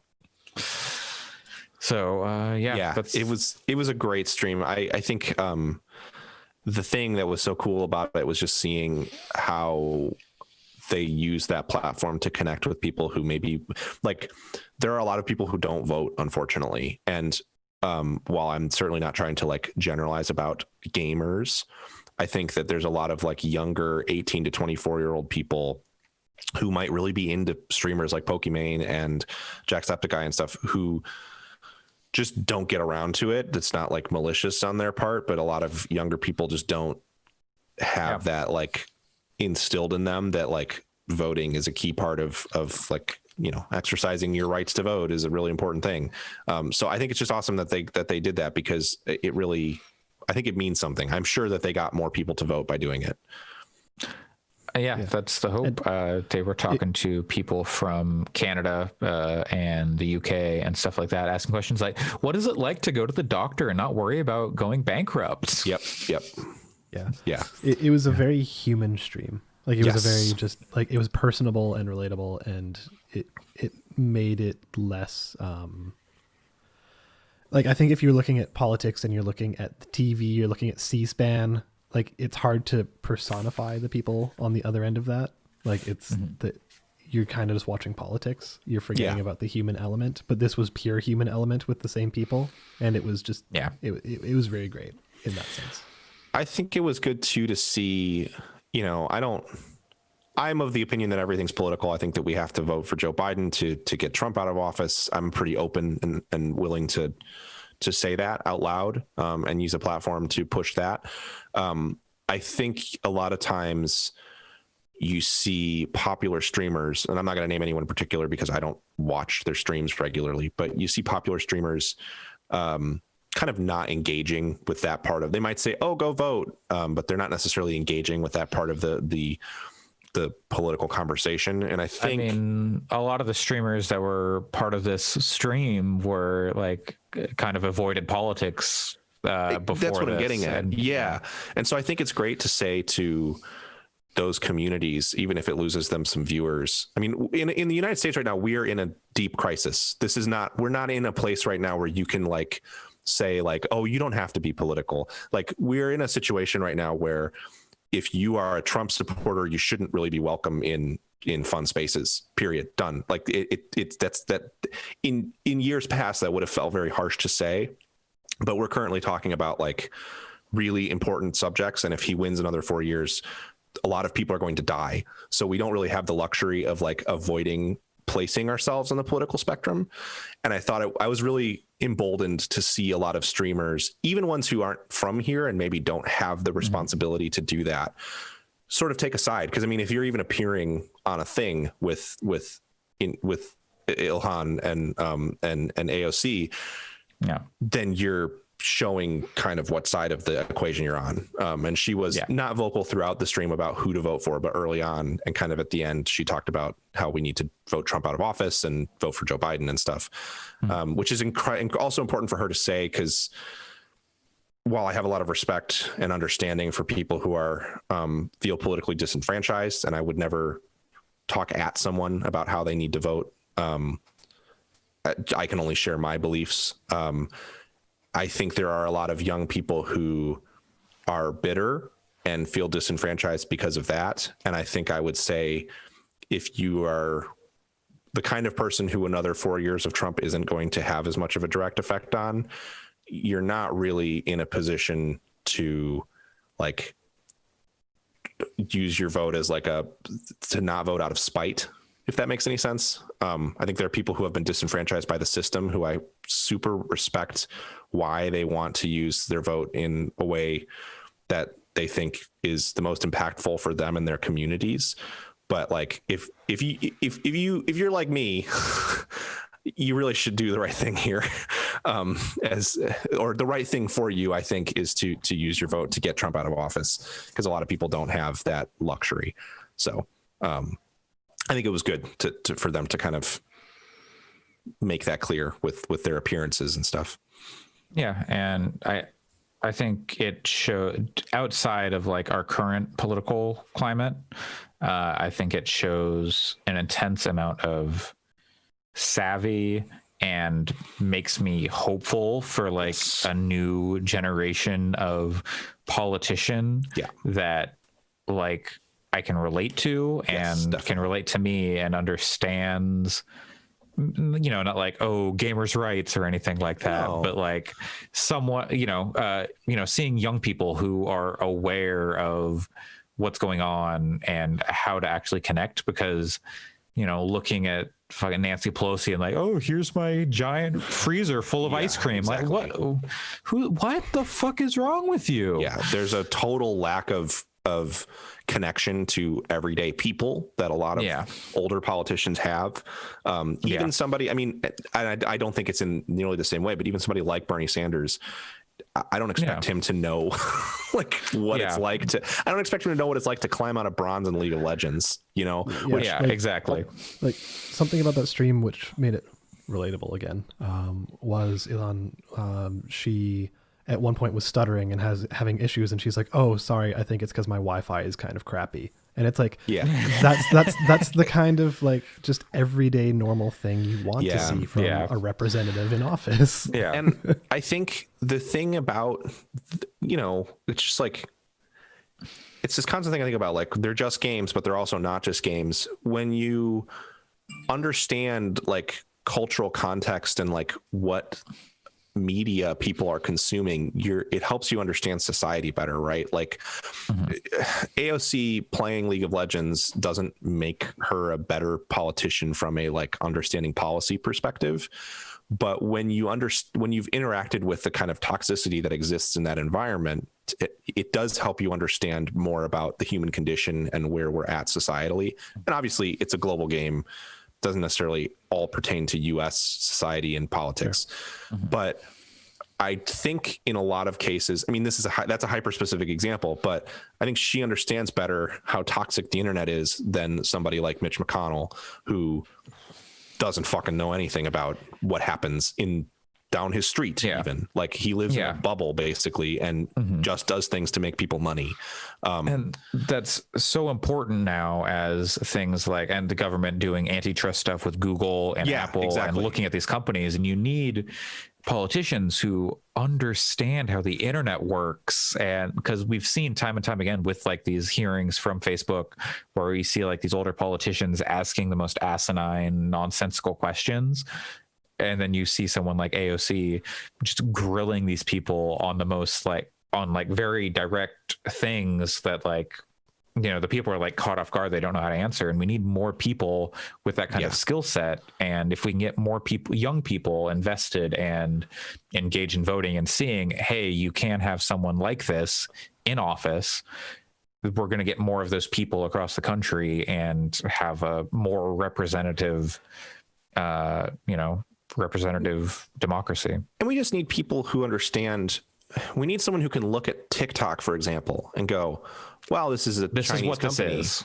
Yeah. And go, okay, there's certain concerns that are valid to have about a company, a Chinese company, data harvesting via TikTok. There's real issues there. But we need someone who's going to look at it and say, what is this doing socially? Let's look at how we can regulate it, and understands that world rather than just saying, well, shut it down, it's Chinese. And so I think it needs to be more than a boogeyman. Yes. And I think we need people who understand that, like, Riot Games makes a fuckload of money. They make so much money. And so when they sign a deal with a Saudi prince, that's something that politicians in this country should understand and know about and like get the context of, like, so I think it's important going forward. And I think it shows that, like, and honestly, I mean, I don't like some of the people that she mentioned, but like she talked about how Justin Amash was texting her and saying that he was watching the stream and stuff. So, and he's a libertarian. I don't agree with him. I think he's kind of a dipshit, but in some ways it is cool even to see that there is like it's a point of commonality between younger politicians even too. So, you know, I hope that it continues, and I hope we see more stuff like this. And I hope that we see more politicians coming to Twitch on Twitch viewers' terms rather than trying to just make it another outlet for delivering a stump speech, which is what Bernie and Biden have kind of done so far with it. Gamers rise up. Yeah. So unrelated to the stream itself, and we don't have this written down in our news, but a few days after the stream, a bunch of right-wingy Trump supporters started hacking and DDoSing the Among Us servers. I don't know if you saw that. God, it's unbelievable how stupid you have to be to. I don't even. I don't understand. I think it's very stupid. Also, this is what I'm saying. Yeah, I don't want to. Dumb. We don't have to give it that much time. It's just extremely dumb. But I think it reinforces the point though that, like, if you're listening to this and you live in the United States and you're trying to figure out what to do, we really do. We're past the point of like political niceties and civility and shit like this. It's ridiculous. The stuff that they're putting out there is just fucking stupid, and you really should vote Trump out of office. We really need to do that. It's my dad told me that he bought almost $600 in groceries because he's concerned because Michigan was rated as a state that has a high probability of militia related violence over the next 3 weeks. Like, and as someone who is not American, that makes no sense to me. Like, I think it's a little like overblown. Reality. I don't think that there's going to be militias in the streets shooting at people because I think they're all chicken shit. But you have to be careful. I mean, you have to keep in mind a lot of that stuff.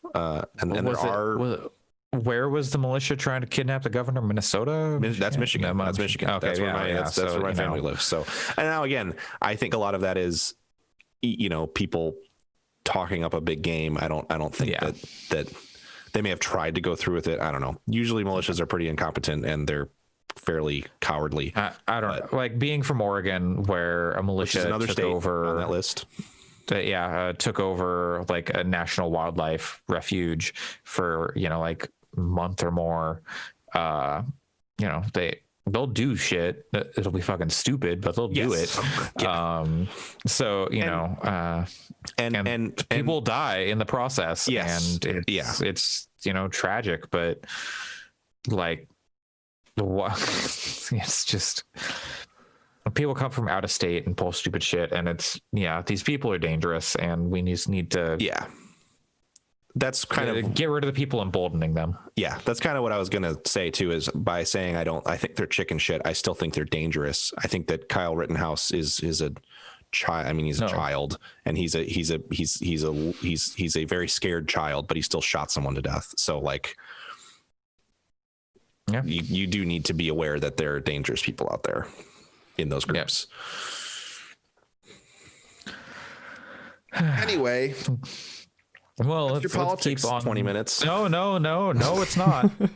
Because we're not done. Because Sony, in all their timeliness, released yeah, a Black sure. Lives Matter theme on the PlayStation Yeah. Network for free.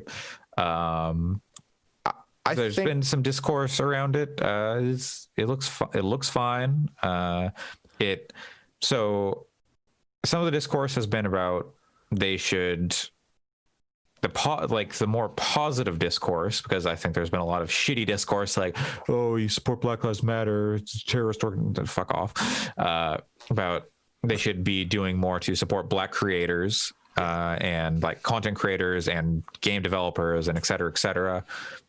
Who knows what they're doing behind the scenes? They haven't said anything about that stuff, and that's a totally fair criticism. I cannot speak against that. Yeah, I mean, I would look at your Twitter timeline and look at the people on it that got PS5s for sure. I think Blessing from Kind of Funny got one, and I saw that. Who else was it? There was a Black woman. I don't remember her name. So Yeah. you know, you're getting. It's not like they've only been giving them to white people, but it's overwhelmingly part of that is who are the prominent people in games media too, and that's part of that is that. Yeah, but yeah, and it's it's Sony has a big chicken or the egg. Yeah, exactly. Yeah, I mean, Sony could be finding people that are on the come up that are. I mean, there's tons of Black creators that they could be working with. And instead they chose to go with the bigger names, which are bigger names in part because of the privilege that, you know, I mean, not that those people have worked hard. I think, you know, there's plenty of people who are really nice white people and good white people who are working in the industry, but you know what I mean? I think there's a point of criticism there that kind of ties in directly with definitely. This. And, but I think, so yes, all that being said, I think this definitely stems from the stuff over the summer with George Floyd and Breonna Taylor and the protests. And, you know, Sony made a statement, Microsoft kind of supported their statement, Nintendo made a statement, but that was kind of all we got. But then Sony to come out like 4 or 5 months later with this, with the skin, I think my reaction, the white guy in his 20s, what am I to be saying? I think this kind of says to me that they're trying to be like more dedicated to it than just a statement. They want to say, hey, this is still something we're thinking about. Maybe they don't have it perfect right now. Maybe they could have sent the PlayStation 5 to more people, more Black creators, people of color. But this is still this is a statement of purpose, maybe. And, you know, by putting this message out there, they're at least getting a lot of people to tell on themselves and, you know, make themselves, I'm canceling my PS5 pre-order. Yeah, I'm going to get an Xbox. And my guy, Xbox also supports Black Lives Matter. I'm getting it. At least I got a Switch, Nintendo 2. Guess I'll get an Atari. Nope, they support it too. Yeah, that whole thing was dumb. But I think for me, with it being months removed from the catalysts and from the actual start of the protest, it makes it feel as though it's not a performative act, or it's not I don't know how to best phrase it, but had they released it within those same 2 weeks, that would have felt pandering or maybe even disingenuous. Whereas I think this far separated, it seems as though it's being approached with a level head, and we're still thinking about it, and we want to, we're reiterating our support. So but they have a lot more to do. I don't see it as a negative. I think it is easy to be cynical about it and say it's a corporation doing something that maybe is nothing, but at the same time I think it's more positive than negative. It's a net positive, and I think I'm glad they did it.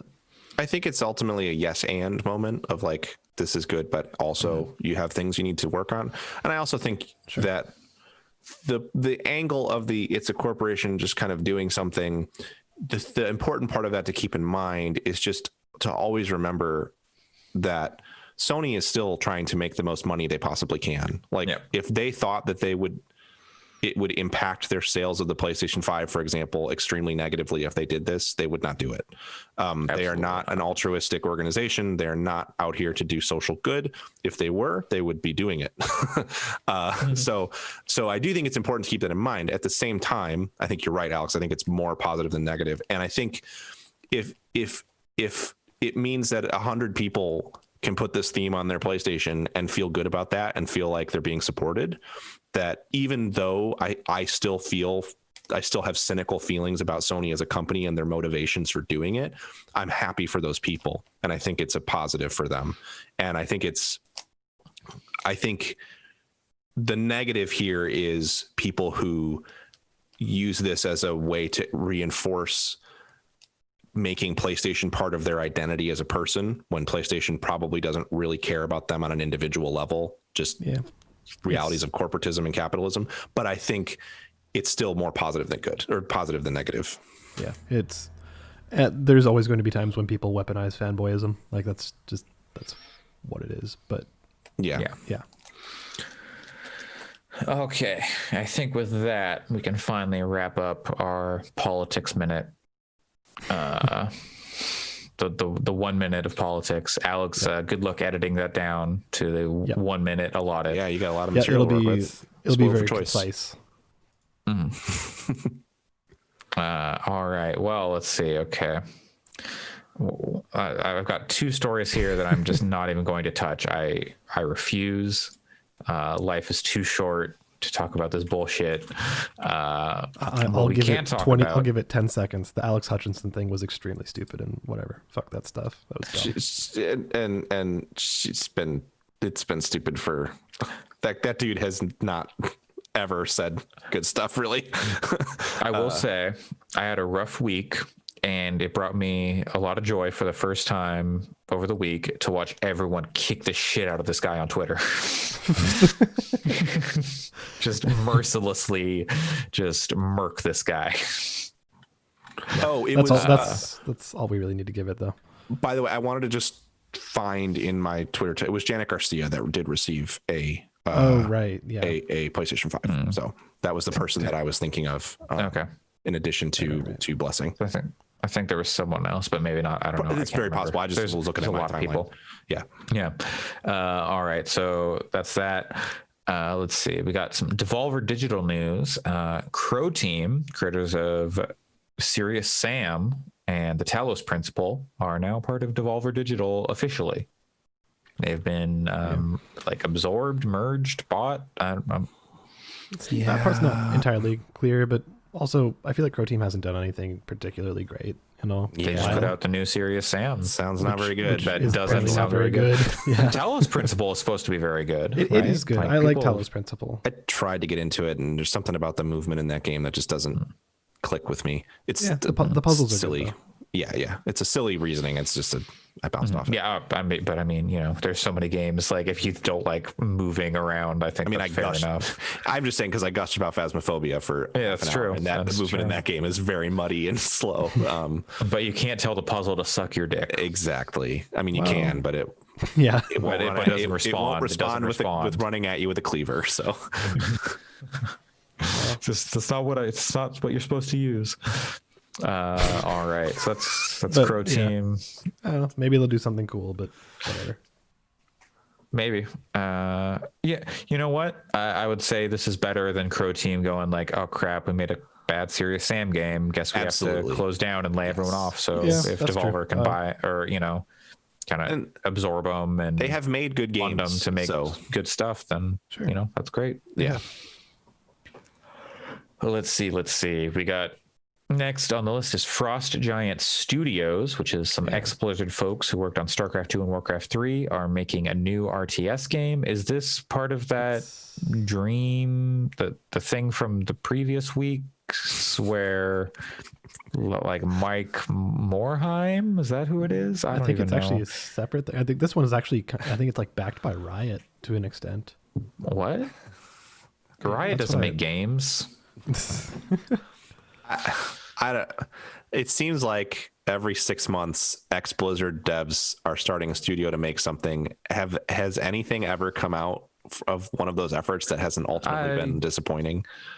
I think the Blizzard Exodus has only really been a thing within like the past 6 months to a year. Torchlight was made by ex Blizzard people, like the original. Sure. Yeah. It's But been that's like happening that's for a long time. that's I I mean think- this more recent yeah. one. Yeah, I Yeah, just Like Blizzard, think like more- Torchlight is it's old cyclical. at this point. Torchlight is a great game too, the original one. So apparently there you 3 go. not- Answered not my so own. great.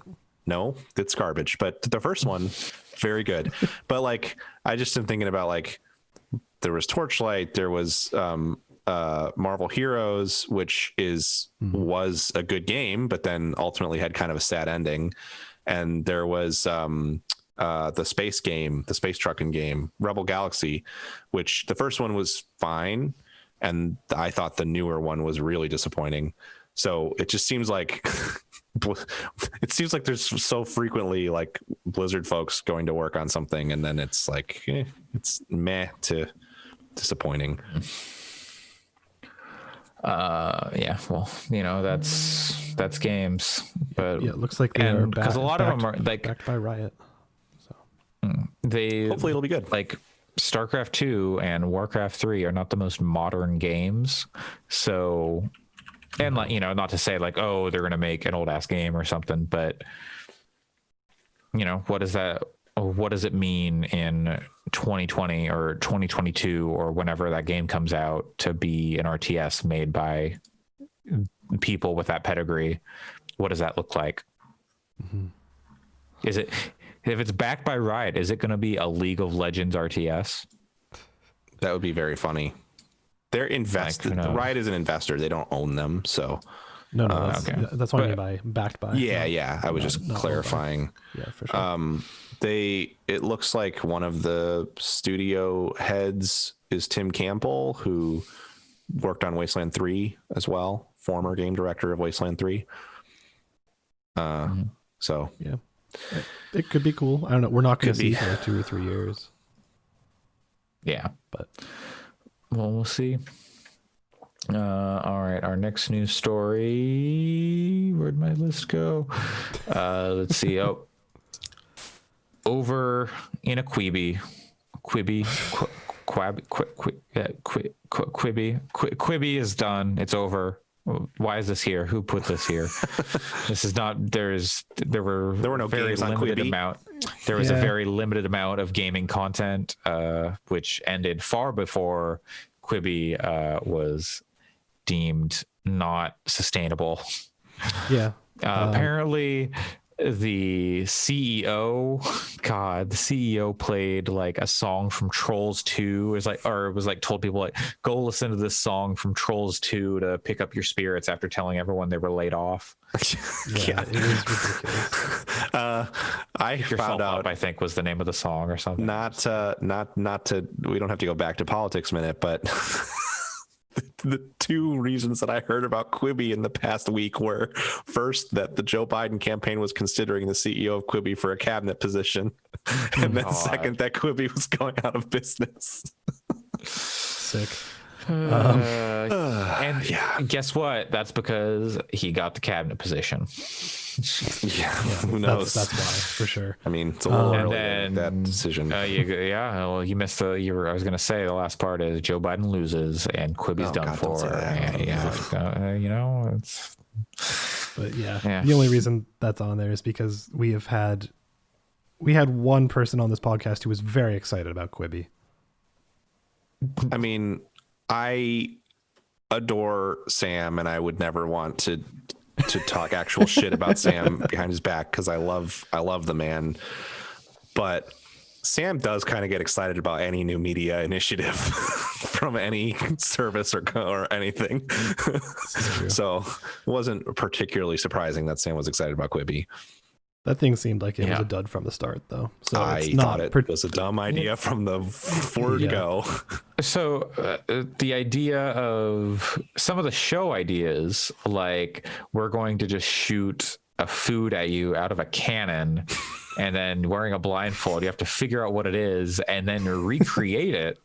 That's the exact kind of shit I live for. Sure. Shows with dumb gimmicks, but also apparently part of the reason they did like 10-minute or 11-minute like episodes was so they could get around SAG-AFTRA or like union that sucks. rates, because if it's less than like X amount of time, Then it's like they don't have to pay commercial or union whatever. rates. Yeah. So it's stupid.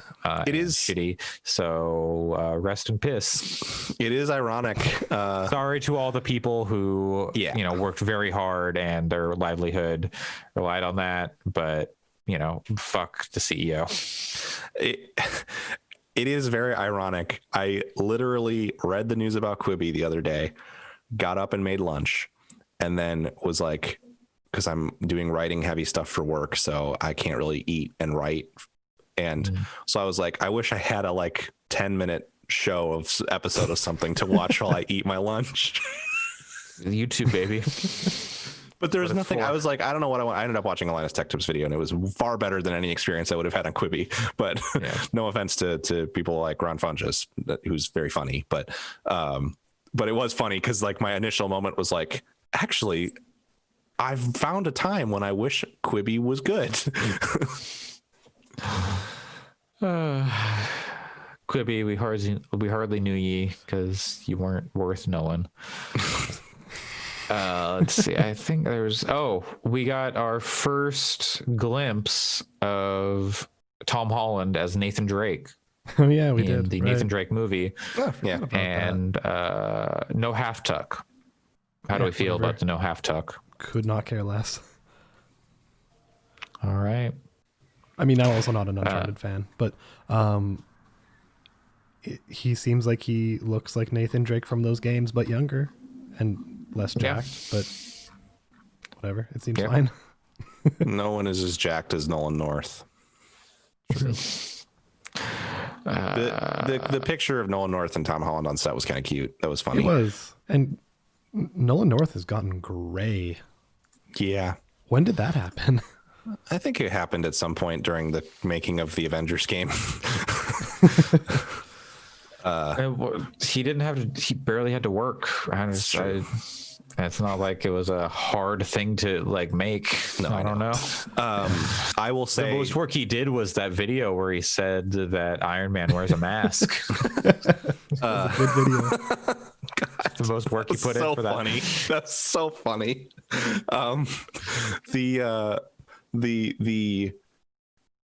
The thing I need someone to do, I have not yet had a conversation where someone has convinced me that an Uncharted movie is worth making. So Yeah. I mean, all the best to Tom Holland, but I don't understand why that film was ever greenlit in the first place. And I sure shit don't understand why they're still making it now. Because so you can makes a lot watch of it- money and lots of people will go buy it. And yeah. So it Or will be go watch. contrasted and compared with Tomb Raider in a film class. Yeah. I missed what you sure. said. I froze. I was making As fun my of your film internet class. connection is, so it's okay. You're just like, in 5 years, someone will watch Tom Holland in that versus, and they'll compare it to Mila Jovovich in Monster Hunter. Compare gender Thomas Anderson. represent. We had a ghost named Paul Thomas Anderson. Not actually we named. did. We're just Thomas Anderson. Yeah, This is Thomas Anderson. yeah. We had like 3 ghosts named like something Brown. So like the Brown family just Brown. dying all over the place. rip. Y'all talked about how the Avengers is delayed last time. I can't even tell what time Yeah. the stories came Yeah, out. I think maybe. I don't know. I don't I think think we then- did, but Oh yeah, They're delaying the console version of the next gen. At some point, yeah, the next gen update is getting delayed, but it probably needs it. But I feel like that, man. I don't even know. What is time? Who If knows? you were waiting to play the campaign of Avengers because you think it runs like shit on your PS4 and would like it to run less like shit, I think you could still, there's a case for wanting to play it on PS5, but the end game in that game is real bad. So there's no reason really to want to keep pushing it on a new console. They have a lot of work to do to make that game worth playing outside of the campaign. Yeah. Well, Okay, I think far under our usual runtime. I think we can finally wrap it up. You missed In, two news stories. Yeah, you did miss two news stories. I refuse. I will refuse. say there's one. One is like it's not even two. Both neither of these news stories is worth discussing. Like, what is it even like? What I will say that is worth. One thing I'll say it's worth it is, one of the designers of Fallout New Vegas is streaming this now retro game this weekend for charity. Josh Sawyer, his streams are super enjoyable. He's my partner and I's favorite streamer. And he's streaming his mod that he made for New Vegas to play personally. Like, he changed the settings on a lot of stuff so that it would be more fun for him personally to play the game that he worked on. He's using that mod and streaming for charity. So go check him out on Twitch this weekend. Yeah, and the modding community group put out Fallout 4 New Vegas just a couple days ago in celebration. Is it actually out? Or is it just teased? I think. I think they just put out. I thought it was out. My bad. Either way, that looks incredible, and it looks really good. Real cool. I never played through New Vegas because I got really sick of the people who were like, who pushed that game really hard and did the thing that I don't really do now, but I used to do, where I was like, if you keep telling me to play this thing, I'm going to do the opposite and specifically never touch it. So I've started that game a few times, but I've never played it for more than a few hours. So maybe I'll check that mod out at some point if it's really a faithful recreation of the original game's stuff. Seems cool. And yeah, also Super Meat Boy is now 10 years old. It's a retro game. It's weird. Super Meat Boy forever. Jeff Grubb is not correct. 10 years is not how long it takes for a game to become retro. It's 20 years minimum. Look, they started playing Nirvana on classic rock stations in the early 2010s. That's classic rock, not retro rock. Yeah, it's same diff. I think our last news story is the most important news story. Talk to the hand. This is the face. Don't want to hear it. Is that with regards to our last news story? For episode 144 of the Gaming Fix podcast on October 24th, 2020. People need to know. I've been your host, Andre Cole, aka your partner's favorite word they can't remember the definition of. Sorry. You can find me on Twitter at Coolslaw, COOLSL4W.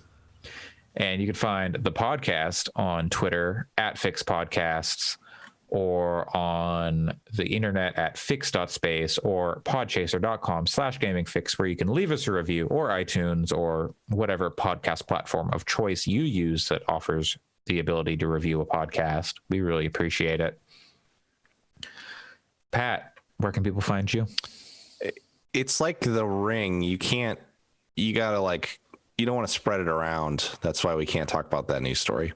You can find me at PJC Plays. I've kind of started to promote it a little more. I'm doing a stream for Extra Life in 2 weeks on November 7th. That's coming right up. It should be a fun stream because I'm gonna fly around the world. I haven't practiced as much as I should have, but it'll be fine. I know how to fly planes. It'll be fun because it's going to be chilled out. Hopefully the format's basically going to be park it in the Discord. In our Fix Discord, we'll get the link out to some people, some friends of the show. And anyone who wants to come out can hang out, can just come and drop into the Discord channel and chat while we fly around the world. It'll be a nice break from your other streams that you're watching that weekend. It's probably not going to be a stream that anyone wants to sit and watch for hours, but it'll be a fun one to flip to and check in on. Yeah, and I believe at least some of us from the Fix podcast will be checking in to say hi and see what's up. Depending on how things are going, if like, I don't know, there's there's stuff I can do while flying a plane that Yeah, maybe we can get in like a Jackbox stream or exactly something like at the same time.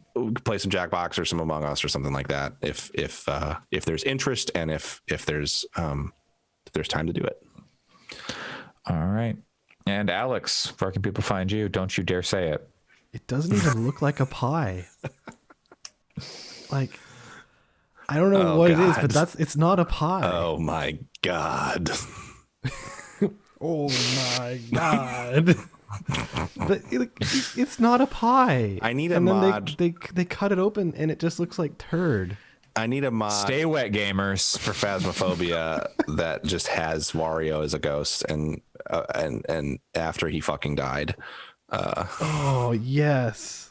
And he just goes, "Oh my God," into your ears as the jump scare. Have those videos still been going out? I don't know. I People haven't still been checked in making on them? I think I came to it a long time after it was already done. Andre looks like And that's gonna do he's it. going to die. I figured that would be kind of the fade out, like just Yeah, like no, fade it yeah, out. no. Well, I thought it was gonna be fade out on the pie, but then you started talking about Wario, and then it just all, yeah. Look, no one's forcing you to be on this podcast. I just, stay wet, gamers means the podcast is ending. You can't make that statement because you're just inviting more shit like this to happen. We'll be back next week with another episode of the Gaming Fix podcast. Bound to be Rain a or banger. shine. And mash. Jeff's going to be on next week. Mash? Bangers and mash, baby. Oh, bangers! I thought you were talking about the Korean War hospital television program. I started thinking With about Alan the theme Alda. from MASH, but then the theme from Law and Order played in my head for some reason. Oh, Don't know why that is. Imagine Alan Alda, but as one of the lawyers. Sure. see Be good it. casting. I had to learn to play the theme from MASH for a guitar class, jazz guitar. The podcast is over. This is just talking. I don't think it is. I don't think it is. No, it's not. I need to go to bed. I don't think the podcast is over. I had to learn to play the theme from MASH for a jazz guitar class, and I had to write a solo to play in the middle of it, and it was a lot of fun. I like the theme from Suicide MASH is a lot. painless. Yes. Yeah. Okay. Anyway. Goodbye. Anyways. Goodbye, everybody. Goodbye.